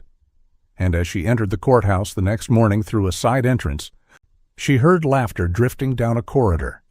Emma's laugh, thin and familiar, cutting through institutional silence. Nora stopped, gripped the handrail, closed her eyes for 3 seconds, and kept walking. The survivor did not come to win. She came to end the lie. The prosecution's opening statement was built like a road that led in one direction. The prosecutor stood before the jury and spoke without notes, his voice calibrated to the steady pace of someone who trusted his material enough to let it carry itself. He began with the family. Marisol Price, a nurse who traded sleep for her daughter's stability. Nora Price, a teenager who learned responsibility before she learned to drive. Lily Price, a child whose greatest concern was which socks matched her mood. Emma Price, the youngest who wanted the world on her terms and decided the family was the obstacle standing between her and that world. He traced the motive through restrictions and resentments, through digital messages that escalated from complaint to fantasy to planning, through a rehearsed alibi recorded on a phone that would betray its owner with the indifference of all technology. He outlined the staging, the cleaning, the disposal, the performance of ignorance when officers arrived. And then he offered the jury a phrase that would become the case's thesis statement. Evidence is the part of the story that cannot be coached. He asked nothing of their emotions. He pointed to facts and let the emotions arrive on their own. Emma sat still throughout, eyes forward, her face arranged in an expression of detached interest, as though she were watching a documentary about someone who happened to share her name. The defense attorney rose with the energy of someone shouldering a burden he had chosen but did not enjoy. He was experienced and skilled, and his opening reflected both qualities. He acknowledged the tragedy without minimizing it. He acknowledged the evidence without dismissing it. And then he asked the jury to hold 2 ideas simultaneously. The first was that something terrible had happened in that house. The second was that the person accused of it was 14 years old, with a brain still years away from the development that enables adult decision-making. A child who had been shaped by family stress, emotional neglect, and the influence of an older boyfriend who encouraged her darkest impulses. He warned the jury against the seduction of a neat story, the temptation to see a monster where a wounded child sat. He asked them to consider that the prosecution wanted them to feel before they thought, and that feeling was not the same as knowing. It was a strong opening because it was honest about what it was doing, and the outline allowed it to land fully, because realism makes eventual justice hit harder. The judge addressed the jury with instructions that functioned as the trial's operating system. Do not research the case outside this courtroom. Do not discuss the case with anyone, including each other, until deliberation. Do not allow sympathy or prejudice to influence your evaluation. Evaluate evidence. Consider testimony. Reach conclusions based on what is proven, not what is assumed. His voice carried the steady authority of infrastructure, not dramatic, not emotional, simply present and unchangeable. Emma's attorney requested frequent breaks throughout the trial, citing Emma's age and the psychological demands of extended proceedings. The judge accommodated reasonable requests, but remained firm on decorum, and when Emma tested him with a sigh during testimony about Lily, followed by an eye roll visible to half the jury, the judge stopped proceedings and addressed her directly. One more display, and you will watch from another room via closed circuit. For the first time in the trial, Emma looked genuinely irritated rather than amused, because being removed from the courtroom would mean losing her audience, and the audience was the one thing she seemed to value above all else. Eyewitnesses re-established the timeline with the precision the prosecution needed. The 911 dispatcher testified about Nora's call, the broken sentences, the phrase, "Emma was here." Responding officers described the scene, the undisturbed front door, the cowering dog, the bunched hallway rug, Nora pressing a towel to her wound, Emma sitting dry-eyed on her bed, asking if her mother was mad. Paramedics testified about Emma's detachment, her request for her phone, her observation of the stretcher with the emotional engagement of a bystander watching traffic. The defense worked to introduce uncertainty into each account, asking about lighting conditions, stress responses, and the reliability of observations made in chaotic environments. The prosecution kept returning to the evidence that did not depend on human perception. The camera timestamps, on the glove print comparison, the physics of the staged window, the cleaning evidence, the digital timeline. These were the anchors, and no amount of cross-examination could shift them. The prosecutor signaled to the court that Nora Price would be the next witness called. In a separate area of the courthouse, a victim advocate sat with Nora in a waiting room designed for protected witnesses, a space with soft lighting and chairs that were slightly more comfortable than courtroom benches. Nora sat with her hands folded in her lap, staring at a point on the opposite wall with the fixed concentration of someone trying to hold themselves together through sheer will. Outside the courthouse, reporters speculated on camera about whether Nora had turned on her sister, using language that framed truth as betrayal. He says, though telling what happened in a courtroom were an act of disloyalty rather than an act of survival. Inside, Nora breathed the way someone breathes when they are climbing a hill they cannot see the top of, steady and deliberate, each breath an act of discipline. A short sidebar conference occurred at the bench, and the judge admonished both parties about managing emotional displays from gallery members. He then addressed the courtroom as a whole, his voice carrying the particular clarity that precedes consequential statements. This court will not be manipulated. The words were aimed at everyone present, defense and prosecution alike, media and spectators, attorneys and advocates. But the way the sentence landed, the angle of the judge's gaze, the timing of the statement relative to Emma's most recent display, made it feel directed. Emma's eyes narrowed slightly, the involuntary contraction of someone processing the realization that this particular authority figure could not be charmed, could not be provoked into overreaction, and could not be rewritten to fit a more favorable narrative. The judge was not a character in Emma's story. He was the author of the one she could not escape. The clerk called the next witness. The courtroom doors opened from the side, and Nora Price stepped into the room. She was thinner than many in the gallery expected, wearing a simple dark sweater and pants that looked chosen for invisibility rather than impression. She walked with careful steps, not weak but deliberate, the walk of someone who had trained herself to move through spaces that frightened her. Emma turned in her chair with a smile already forming, on a reflexive expression she had deployed throughout the proceedings, ready to project indifference or amusement at whatever came next. Then she saw Nora standing upright, alive and looking straight ahead with an expression that held no anger, no pleading, and no performance. Just presence. Emma's smile did not fade so much as it froze, caught between the expression she had planned and the reality she had not. The witness stand waited like a line drawn across the floor, and the family's silence, the one Emma had tried to make permanent, was about to break. Nora was sworn in with her right hand raised and her voice steady enough to carry across a courtroom that had gone completely still.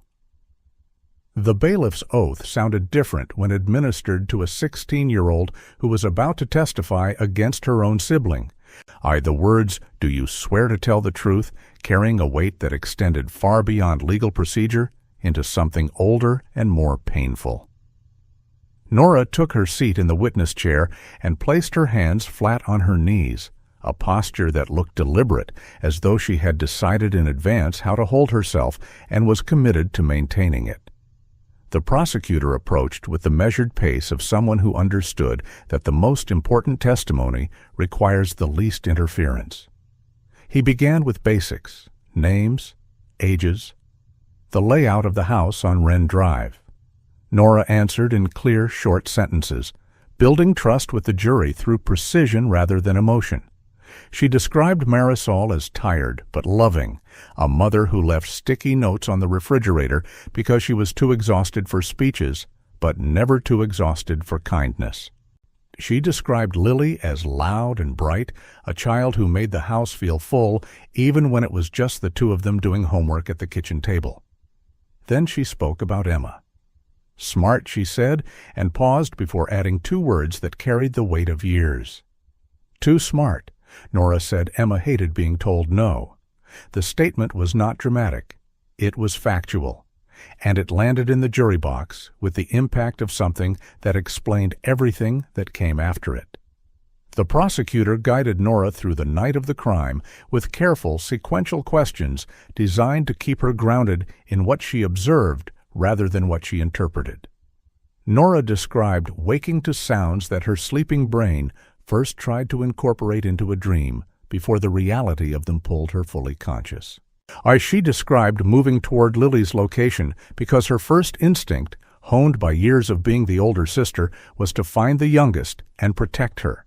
She described the hallway and the figure she saw there, not by face, but by posture, by the specific way the shoulders held tension, by the silhouette she had seen 1,000 times passing through that same hallway on ordinary days. She said she recognized the way the figure moved, the rhythm of the steps, the particular lean of the body that was as familiar to her as her own reflection. She remembered a smell afterward, soap, strong and out of place at that hour, as if someone had tried to wash the night off their hands. The prosecutor asked a simple question. "Do you believe an intruder was present in the house that night?" Nora answered with a single word. No. Or the courtroom seemed to inhale collectively, and the air did not fully release until the next question was asked. The prosecution transitioned to the weeks and days preceding the crime, building the behavioral foundation that connected Emma's mindset to her actions. Nora testified about Emma asking specific questions about Marisol's sleep patterns after night shifts, how long it took her to fall deeply asleep, whether she used any sleep aids.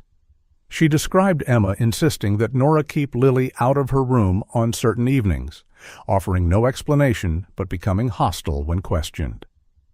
She recounted Emma's repeated references to wanting things to be quiet, a word that had sounded like teenage frustration at the time, but now resonated with the recovered message that had become the case's most haunting exhibit. The prosecutor then introduced the note recovered from Emma's backpack, the list of problems and solutions with Nora's name beside the word "next." Nora identified the handwriting as Emma's with certainty born from 16 years of seeing it on birthday cards, homework, and past notes. Her hands trembled for the first time as she looked at the document displayed on the courtroom monitor, but she did not cry. She looked at it the way someone looks at proof that the danger they sensed was not imagined, that the fear they carried was not paranoia, but prophecy. Cross-examination arrived like a change in weather, and Nora met it with the composure of someone who had spent weeks preparing for exactly this kind of storm. The defense attorney was measured, not aggressive, our understanding that attacking a surviving teenage witness too harshly risked alienating the jury. But his questions were designed to introduce doubt through the mechanics of trauma. He asked about Nora's medication during her hospital stay, whether it might have affected her memory formation. He asked about the lighting conditions in the hallway, whether they were sufficient for reliable identification. He suggested that grief and the desire for explanation might have shaped Nora's recollections, turning ambiguous impressions into false certainties. He implied that Nora had resented Emma, and that her testimony was colored by pre-existing conflict. Nora answered each question with controlled honesty that neither overstated her certainty nor ceded ground she did not need to surrender. Yes, she was traumatized. Yes, her memory contained gaps. Yes, the hallway was dimly lit. No, she was not confused about who was standing in it. The judge intervened when questions became argumentative, directing the defense attorney to ask questions rather than make speeches. Nora's eyes moved to the judge for a moment, registering something that was not quite gratitude, but lived in the same neighborhood. The defense made one final attempt to undermine the identification, asking a question designed to create a soundbite of uncertainty. Is it not true that you told investigators you did not see the person's face clearly? Nora's response was immediate and arrived with the force of something she had been carrying for months. I did not need to see her face. I have lived with her for 14 years. The sentence struck the courtroom with an impact that transcended legal argument and entered the territory of pure human recognition. At the defense table, Emma's composure cracked. Not into tears, not into the vulnerability the defense had been trying to project, but into anger. She shifted forward in her chair, her jaw tightening, and released a short, bitter laugh at precisely the wrong moment. It was not the calculated laugh of the first hearing designed to project control. It was reactive, the sound of someone who had just been exposed and could not help responding to the exposure. Several jurors glanced at her with expressions that had passed beyond discomfort into something closer to revulsion. The moment marked a shift that could not be undone. Our Emma's arrogance stopped being an oddity the jury could set aside and became evidence of character, a window into the person behind the performance. The prosecutor concluded Nora's direct examination with a single question designed to seal the moral architecture of the testimony. Why are you testifying today, Nora? The question was simple, and Nora paused before answering, not for dramatic effect, but because the answer mattered to her in a way that extended beyond the jury's verdict and into the rest of her life. Because Lily does not get to, she said. The courtroom held a silence that was not empty, but full of the weight of a name spoken by the only person left who could speak it with the authority of love. The judge allowed a moment to pass before calling a brief recess. Emma stared at Nora as deputies guided Nora toward a protected exit. The stare was not apologetic. It was evaluative, as if Emma were still trying to calculate how much damage her sister's words had done and whether there was a way to undo it. There was not. The surviving sister had not merely testified. She had collapsed the illusion that Emma had spent months constructing, the fiction that what happened was someone else's story, someone else's fault, someone else's truth. And as Nora stepped down from the stand, the smile Emma had worn since the first day of proceedings looked, for the first time, like it physically hurt to hold in place. The judge addressed the matter of the intercepted paper in a controlled hearing outside the jury's presence, his voice carrying the particular quiet that precedes serious judicial action. Should during a recess in the previous session, deputies had intercepted a folded piece of paper Emma had attempted to pass to her attorney, which upon review contained language directed not at legal strategy, but at a third party, communicated through a chain that would have reached outside the courthouse walls. The judge reviewed the content, heard arguments from both sides, and issued a warning that landed with the precision of a surgical instrument. This court will protect its witnesses.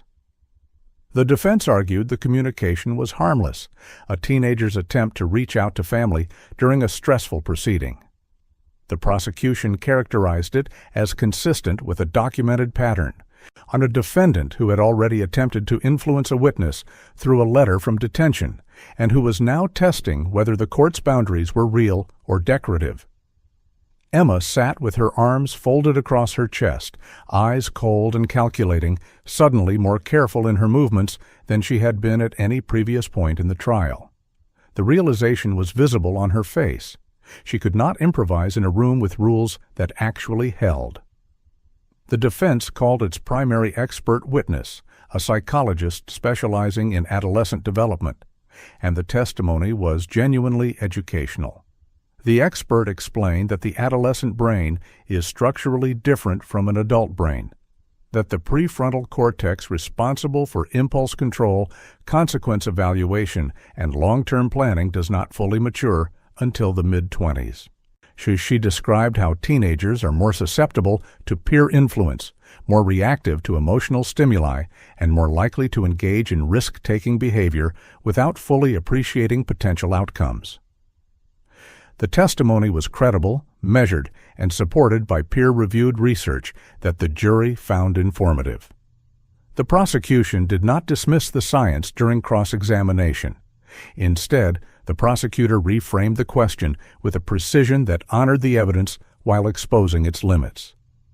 He asked whether impulsivity accounts for rehearsing an alibi on a voice recording, whether underdeveloped executive function explains staging a window break to simulate forced entry, whether susceptibility to peer influence produces a written list of problems and solutions with specific family members' names.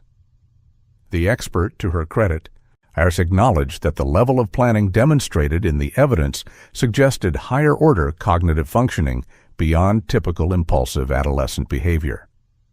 The concession was small, but seismic. The jury heard the defense's own expert confirm that this was not a momentary lapse. The prosecution introduced authenticated recordings from the juvenile detention facility where Emma had been held since her arrest. Facility calls and common area recordings, obtained through proper legal channels, revealed a defendant who treated her situation as a public relations problem rather than a moral one. In one call, Emma complained about Nora using the specific word dramatic, the same word she had used in her psychological evaluation.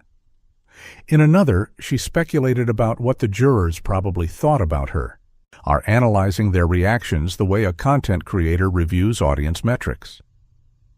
She asked about media coverage of her case with interest that bordered on enthusiasm. And in one recording that the prosecution played in its entirety, Emma stated, with the casual confidence of someone making a prediction about the weather, "They cannot sentence me like an adult. Watch." The defense objected on prejudice grounds. The judge allowed specific portions as admissions relevant to the defendant's consciousness and awareness of proceedings. Emma listened to her own recorded voice with an expression that flickered between recognition and irritation, the face of someone hearing their own words repeated back and realizing for the first time that speaking into a phone in a monitored facility is not the same as thinking out loud in private. The prosecution then introduced the letter Emma had attempted to send from detention, routed through a cousin's address in an effort to circumvent facility mail screening. The letter was addressed indirectly to Nora through language that would have required the cousin to relay its contents. The wording was not subtle. It contained implications of blame and warning, phrases that read as both accusation and threat when placed in the context of a witness about to testify. If you lie, you will be sorry. Remember what happened last time you crossed me.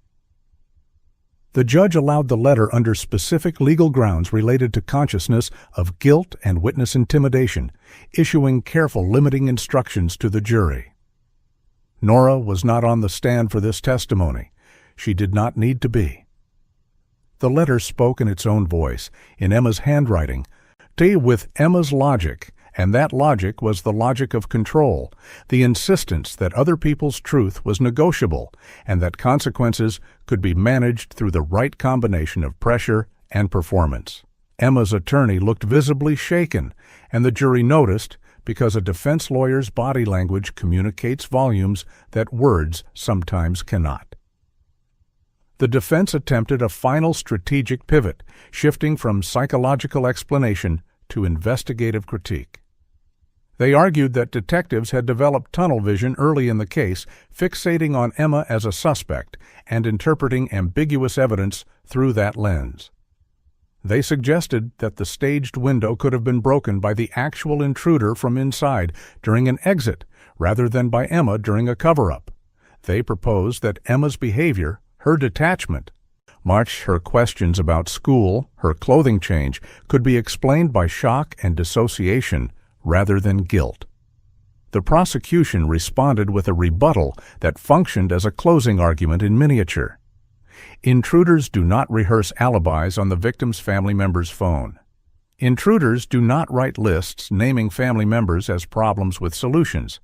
Intruders do not text boyfriends it is done after the crime. Intruders do not send threatening letters to surviving witnesses from detention.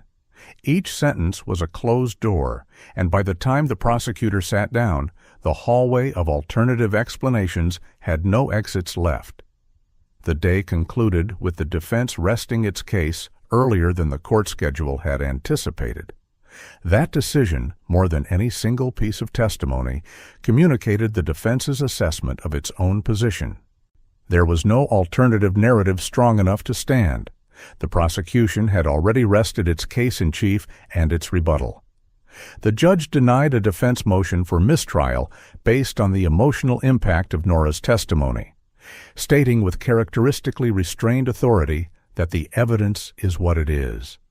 In the gallery, Marisol's sister gripped Nora's hand with a force that left red impressions on both their skin, holding on as though physical contact could substitute for everything language could not express.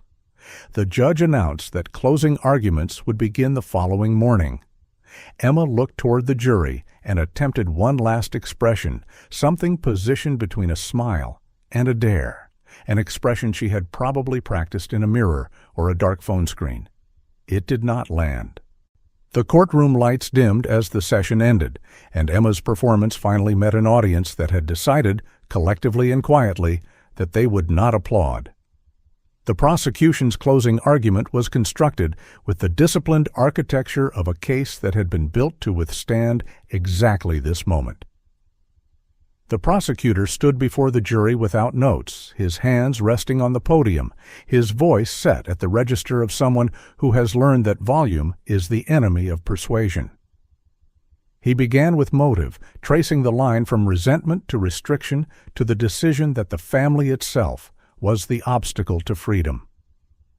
He moved through means, the kitchen, the gloves, the physical evidence that placed Emma at the center of the violence rather than on its periphery. He addressed opportunity and the night shift schedule that created predictable vulnerability. He walked through the staging, the window broken from inside, the cleaning, the disposal caught on camera, the alibi rehearsed and recorded in her own voice. He held on the digital evidence, the messages with Caleb, the countdown text, the two-word confirmation sent after the fact. And he concluded with Nora's testimony, not by summarizing it, but by asking the jury to remember the sentence that had silenced the courtroom. Because Lily does not get to. Then he offered the thesis that had guided the prosecution from the beginning. Evidence is the part of the story that cannot be coached. He asked for verdicts that reflected what the evidence had proven, and he sat down. The defense closing leaned into the weight of what the jury was being asked to do. The attorney acknowledged the evidence without trying to explain it away, a strategic decision that reflected the reality of his position. Instead, he focused on the magnitude of the decision. He reminded the jury that Emma was 14, that her life had barely begun, that the developing brain is a documented scientific reality and not a convenient excuse. He argued that the prosecution had built a narrative designed to be satisfying, that it played on the human desire for a clean villain and a neat resolution, but that satisfaction was not the standard of proof. He warned them about convicting on the feeling of guilt rather than the certainty of it.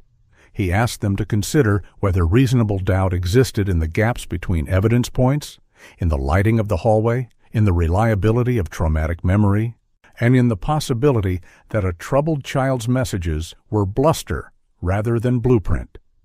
It was a strong closing because it was honest about its difficulty, and the jury received it with the seriousness it deserved. The prosecutor's rebuttal was short, surgical, and devastating in its restraint. He did not attack the defense or the defense attorney. He addressed the jury as colleagues reaching a shared conclusion. He acknowledged that Emma's age was a fact.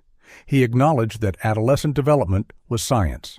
And then he drew the line that the case demanded. Age is not a license. Doubt must be reasonable.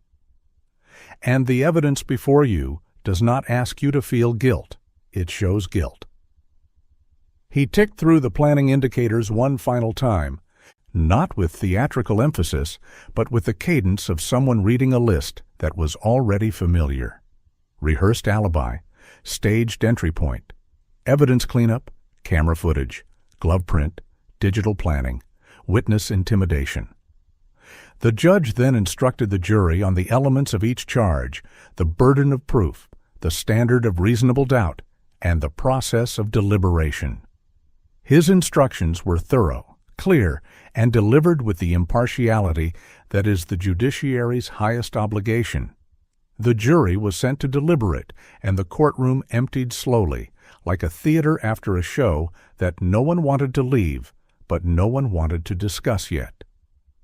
Deliberation was not the swift, unanimous process that dramatic portrayals often depict. The jury took the case seriously, and serious consideration takes time. But some jurors struggled with Emma's age, feeling the pull of mercy that comes naturally when looking at a 14-year-old's photograph in an evidence file. Others focused on the planning evidence, arguing that the level of premeditation demonstrated was fundamentally incompatible with the impulsivity defense. The discussions were respectful but intense, 12 people carrying the weight of a decision that would define multiple lives. They reviewed the doorbell camera footage again. They reread the message, "After tonight, it is finally quiet." They studied the glove print comparison. They reread Nora's testimony transcript. One juror said, "If she were 18, we would not hesitate." Another responded, "But she is 14." The silence that followed held both statements in suspension because both were true, and only one could guide the verdict. After hours of deliberation, the jury sent a note to the judge requesting to review 2 specific pieces of evidence. They wanted to re-watch the doorbell camera footage and reread the message sent to Caleb Voss after the crime. The judge permitted the review in open court. The footage played on the courtroom monitor for the second time during the trial. The grainy image of a small hooded figure dragging a bag across a driveway at 2:17 in the morning, unhurried, methodical, familiar. Emma watched the footage with her jaw clenched, the muscles in her face working against each other, holding an expression that wanted to be indifference, but was losing the battle against recognition. The jury returned to their room. In a separate area of the courthouse, Nora sat in a plastic chair. She's staring at her own hands, not praying for punishment, not wishing for revenge, just wanting it to be over, wanting the weight of other people's decisions to finally lift enough for her to breathe. The jury returned to the courtroom, and the room rose as one body. The foreperson held the verdict form with hands that trembled slightly, a detail that humanized the process in a way no legal instruction could. The judge asked whether the jury had reached a verdict. The foreperson confirmed. The clerk received the form, and the judge reviewed it with an expression that gave nothing away. Then the clerk read, "On the first count, guilty. On the second count, guilty." The word repeated with the rhythm of a drum measuring distance, each repetition closing another door. Emma's face did not crumble immediately. The first verdict produced a blink. The second produced a tightening of the jaw. But when the clerk reached the count related to Nora, the charge connected to what Emma had done to the sister who survived, Emma's expression betrayed something raw and involuntary. It was not sadness or remorse. It was anger. The specific anger of someone who is furious not at what they did, but at being stopped from completing what they planned. The judge polled the jury individually, and each juror confirmed their verdict with a nod or a spoken yes that carried the gravity of a decision they would carry with them permanently. Nora closed her eyes, and her shoulders dropped for the first time in months, releasing a tension that had been holding her upright like scaffolding around a building under repair. Marisol's sister sobbed into her hands with the sound of someone who has been holding their breath for so long that exhaling feels like its own emergency. Emma spoke for the first time since the verdict process began, loudly enough to be heard by everyone in the courtroom. "This is stupid." The judge's response was immediate, his voice carrying the clean authority of a system that does not negotiate with contempt. "You will be silent." It was a sentence that needed no expansion, no explanation, no follow-up. It restored the moral order of the room in 5 words. The judge set sentencing for a later date pending required evaluations. Emma was led out. As she passed the gallery, she looked for Nora, still trying to control the ending with the power of a glance. Nora did not look back. The verdict had been read. She and the laugh that opened this story had nowhere left to go. The weeks between verdict and sentencing moved with a different kind of gravity than the weeks of trial. The urgency of courtroom combat was replaced by a quieter, more diffuse pain, the kind that seeps into ordinary moments and makes them feel counterfeit.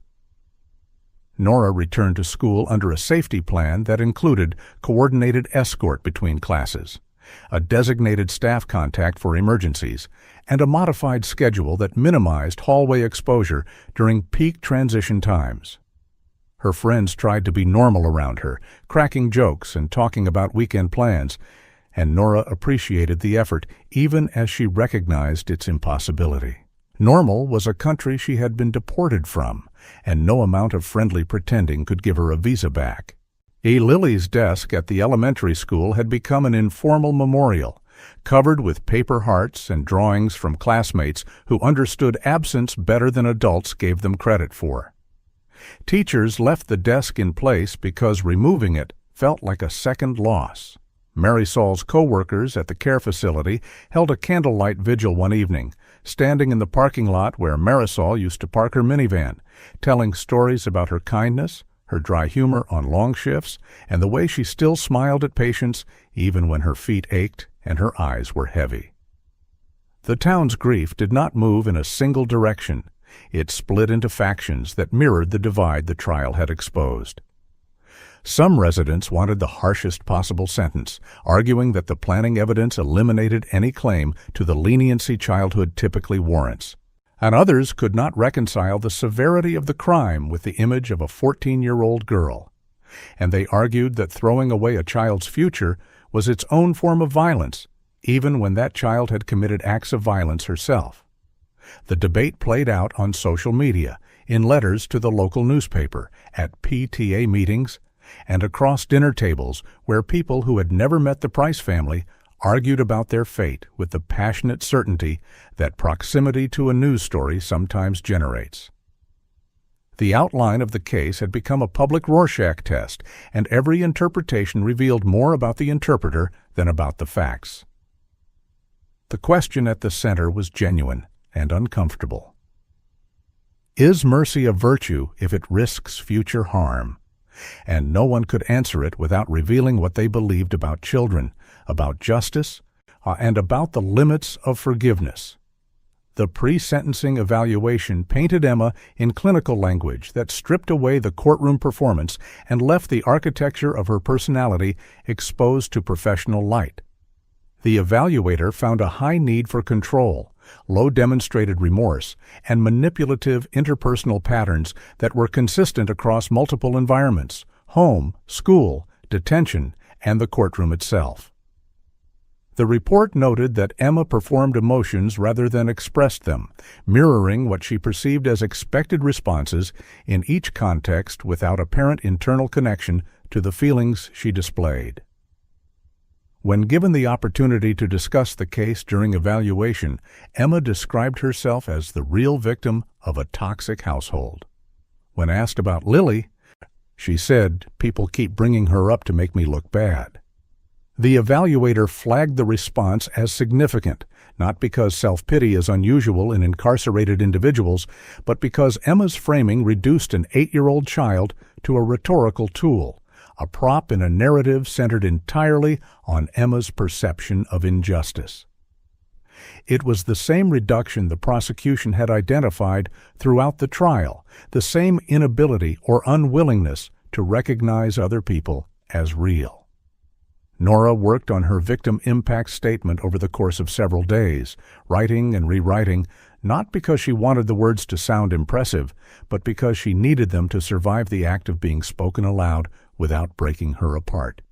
She wrote in a notebook at her aunt's kitchen table, and surrounded by the same domestic sounds that used to fill the house on Wren Drive, the hum of a refrigerator, the tick of a clock, the distant murmur of a television in another room.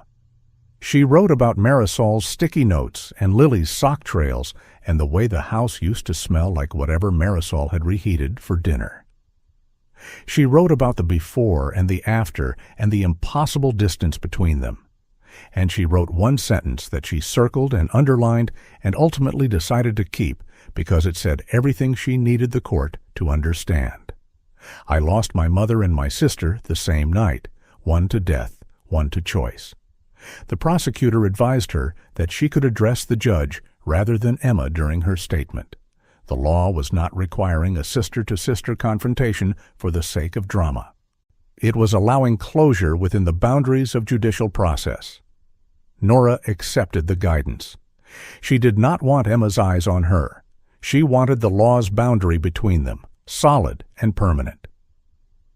Emma's defense team argued vigorously for a juvenile rehabilitation placement, presenting neuroplasticity research, structured treatment programs, and family members willing to participate in a long-term support plan.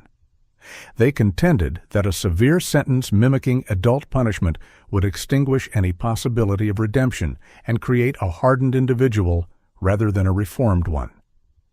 The prosecution responded with equal conviction, arguing that the sentence must reflect the planning, the severity, the witness intimidation, and the complete absence of accountability Emma had demonstrated at every stage. Rehabilitation is possible, the prosecutor said, but only when it begins with the acknowledgement that something needs to be rehabilitated. The judge requested additional briefing on statutory factors relevant to blended juvenile-adult sentencing structures. The courtroom had moved beyond the question of what happened and into the harder, more permanent question of what society does with the answer. Emma was offered the opportunity to prepare a written statement for sentencing. She drafted one that read like a social media apology, a collection of vague regrets expressed in passive voice, absent of names, absent of specifics, absent of the accountability the court was explicitly looking for. "I am sorry things went this way. I wish people understood me better." Her attorney reviewed the draft and advised her to show genuine remorse, to use names, to acknowledge what the victims lost. Emma edited the statement into something colder. "I am sorry everyone took it the wrong way." The prosecution prepared to highlight the statement at sentencing, not to punish speech, which is protected even in a courtroom, but to demonstrate to the court that the risk assessment conclusions were borne out by Emma's own words.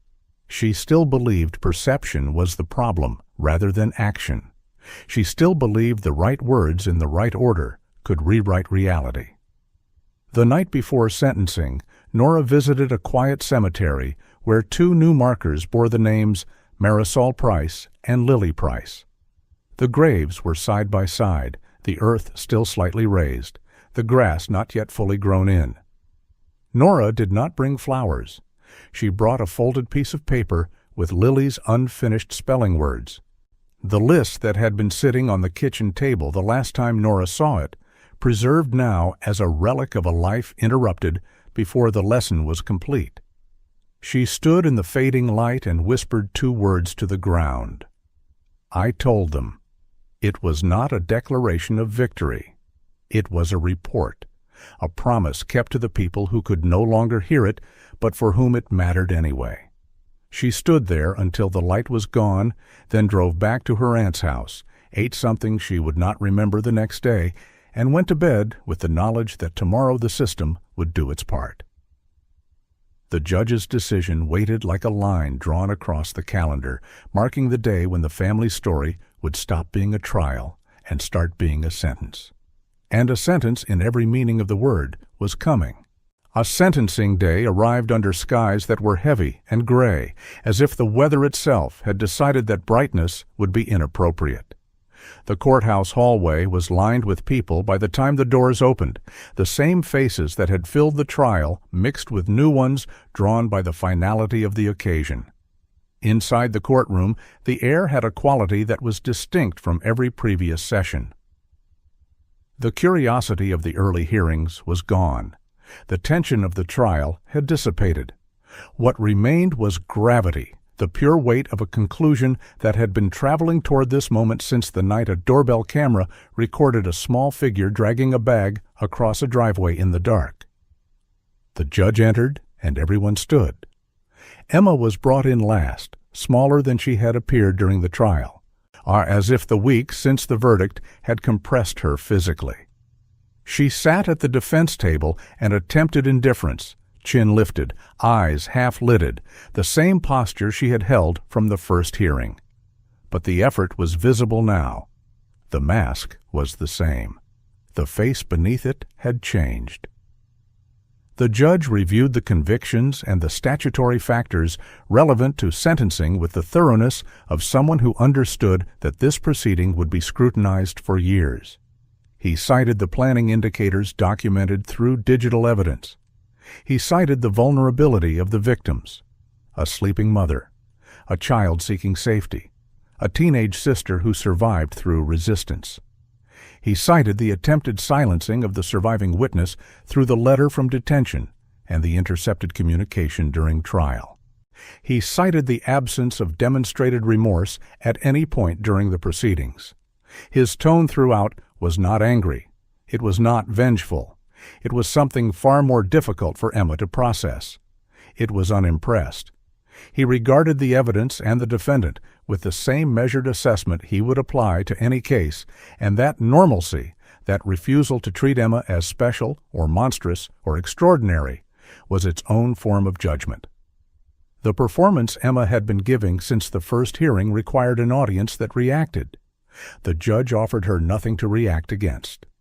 Victim impact statements began with Marisol's sister, who approached the podium on unsteady legs and spoke through tears that she made no attempt to hide.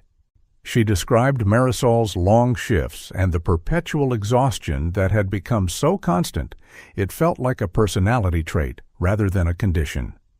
She talked about Marisol's hands, always working, always holding something, a stethoscope, a lunch bag, a crayon for coloring with Lily, a brush for detangling Nora's hair. She said Lily loved glitter pens and hated thunderstorms and believed with absolute certainty that the squirrels in the backyard understood English. She said Lily was afraid of the dark but was working on being brave about it, and that she never got to finish that project. Then she looked toward Emma for one moment, a single second of direct eye contact, before turning back to the judge and asking the question that had no answer but demanded to be spoken. She was 14. Lily was 8. Tell me where the mercy went that night. The line hung in the courtroom air. Grief and rage fused into a single sentence that nobody could respond to because it was not seeking a response. It was seeking acknowledgement that something irreplaceable had been taken. Emma's face remained flat. Several people in the gallery wept quietly. The judge asked for order with a firmness that was simultaneously compassionate, understanding the tears while maintaining the proceeding structure. Nora stood when her name was called and walked to the podium with her back straight and her hands trembling at her sides. She unfolded the paper she had written and rewritten at her aunt's kitchen table and began to read in a voice that was not loud but was clear, projecting with the steady discipline of someone who had decided that volume was not the source of power, truth was. She described the night as a dividing line she could not uncross, a before and after that had reorganized every moment of her existence. She said she carried the sound of Lily's voice calling her name in a place inside her chest that could not be reached by time or therapy or the kindness of other people who wanted to help. She said she flinched at sounds and avoided mirrors and slept in pieces and woke with her heart already racing toward a danger that was no longer in the next room but would never fully leave. Then she read the line she had circled and underlined. I lost my mother and my sister the same night, one to death, one to choice. The courtroom went still in a way that made the silence feel solid, a physical presence in the room rather than the absence of sound. Nora did not ask for the maximum sentence. She asked for safety. She should not be able to reach me again. It was not vengeance. It was a boundary drawn in the only place where boundaries could still be enforced, inside the structure of law. Emma's eyes flickered with anger rather than sorrow when Nora spoke, because Nora was still doing the thing Emma could not tolerate. Nora was setting a limit that Emma could not cross, could not charm her way past, could not edit or rewrite or make disappear. The defense asked the court to remember that Emma was a child. They presented detailed rehabilitation proposals, structured placement options, and therapeutic programs designed specifically for juveniles who have committed serious offenses. And they argued that a harsh, adult-like sentence would foreclose the possibility of change, that it would create a permanent outcome for a brain still capable of transformation. The prosecution responded with the logic chain that had anchored the case from the beginning. Emma planned. Emma staged. Emma rehearsed. Emma disposed of evidence. Emma intimidated a witness. And at every opportunity to show accountability, she chose performance instead. Rehabilitation is not only possible, but desirable, the prosecutor said, but it begins with the acknowledgement that something happened, not that something was taken the wrong way. The judge listened to both arguments without visible reaction, his face holding the practiced neutrality of someone who had learned that the appearance of fairness is as important as its substance. When both sides finished, he turned to Emma and spoke 2 words. You may speak. Emma stood slowly with the deliberate pacing of someone who expected the room to lean toward her. She smoothed the front of her detention uniform and looked at the judge with an expression that was attempting sincerity but achieving only its imitation. She said she was sorry things happened. She said everyone was against her. She said Nora exaggerated. She did not say Marisol's name. She did not say Lily's name. She spoke for less than 2 minutes, and when she finished, the room held the particular silence that follows a performance no one in the audience believed. The judge waited until the space after her last word had fully settled. And then he delivered the sentence with a voice that carried the weight of the entire proceeding compressed into measured, deliberate sentences. Like he said, remorse is not a performance. He said accountability is not optional. He cited the planning evidence, the intimidation attempts, the risk to public safety documented in the pre-sentencing evaluation, and the need to protect Nora Price from further contact. He ruled for a severe disposition, a long-term commitment to a secure juvenile facility followed by an adult sentence component under a blended sentencing structure, with limited review possible only after substantial time served and only upon demonstrated genuine rehabilitation. The sentence was significant. It was not theatrical. It was the law doing what the law does when evidence removes every other option. The sentence landed in the courtroom like a door closing with the finality of a lock engaging. Emma's face changed. The practiced indifference broke apart. Replaced first by shock and then by a rage that she could not suppress quickly enough to maintain the illusion of composure. She tried to laugh. The sound came out thin and broken, stripped of the careless confidence it had carried in the first hearing. Hollow now, the laugh of someone who had run out of room to pretend in. The judge stopped her with a final sentence delivered without raising his voice. This court is not amused. Deputies moved to place handcuffs, and the metallic sound was loud in the hush, a small, precise click that separated the trial from its aftermath as cleanly as a period ends a sentence. Nora exhaled. It was deep, shaky, and human, the breath of someone who had been holding the weight of other people's decisions on her shoulders for months and could finally, imperfectly, begin to set it down. It was not joy. Joy was not available to Nora in that courtroom and might not be available for a long time, but it was relief. Relief that the system had drawn a boundary Emma could not cross. Relief that the truth, once spoken, could not be unspoken. Relief that the law, imperfect and slow and sometimes painful in its process, had arrived at a conclusion that matched reality. Nora left through a private exit into cold air that stung her face and felt, for a moment, like the first real sensation she had experienced since entering the courthouse that morning. Her aunt was beside her. A victim advocate walked a few steps behind. No cameras caught the moment, which was fitting, because this part of the story did not belong to the public. Maple Hollow remained Maple Hollow in the months that followed, the sidewalks and hedges and school banners unchanged, with the rhythms of suburban life continuing with the stubborn persistence of things that do not know they are supposed to be different now. The house on Wren Drive was sold, repainted, a color its new owners chose because they did not know its history, as if new paint could absorb memory and transform it into something tolerable. Lily's name was added to a small memorial plaque at the elementary school, nestled among other tributes to other losses.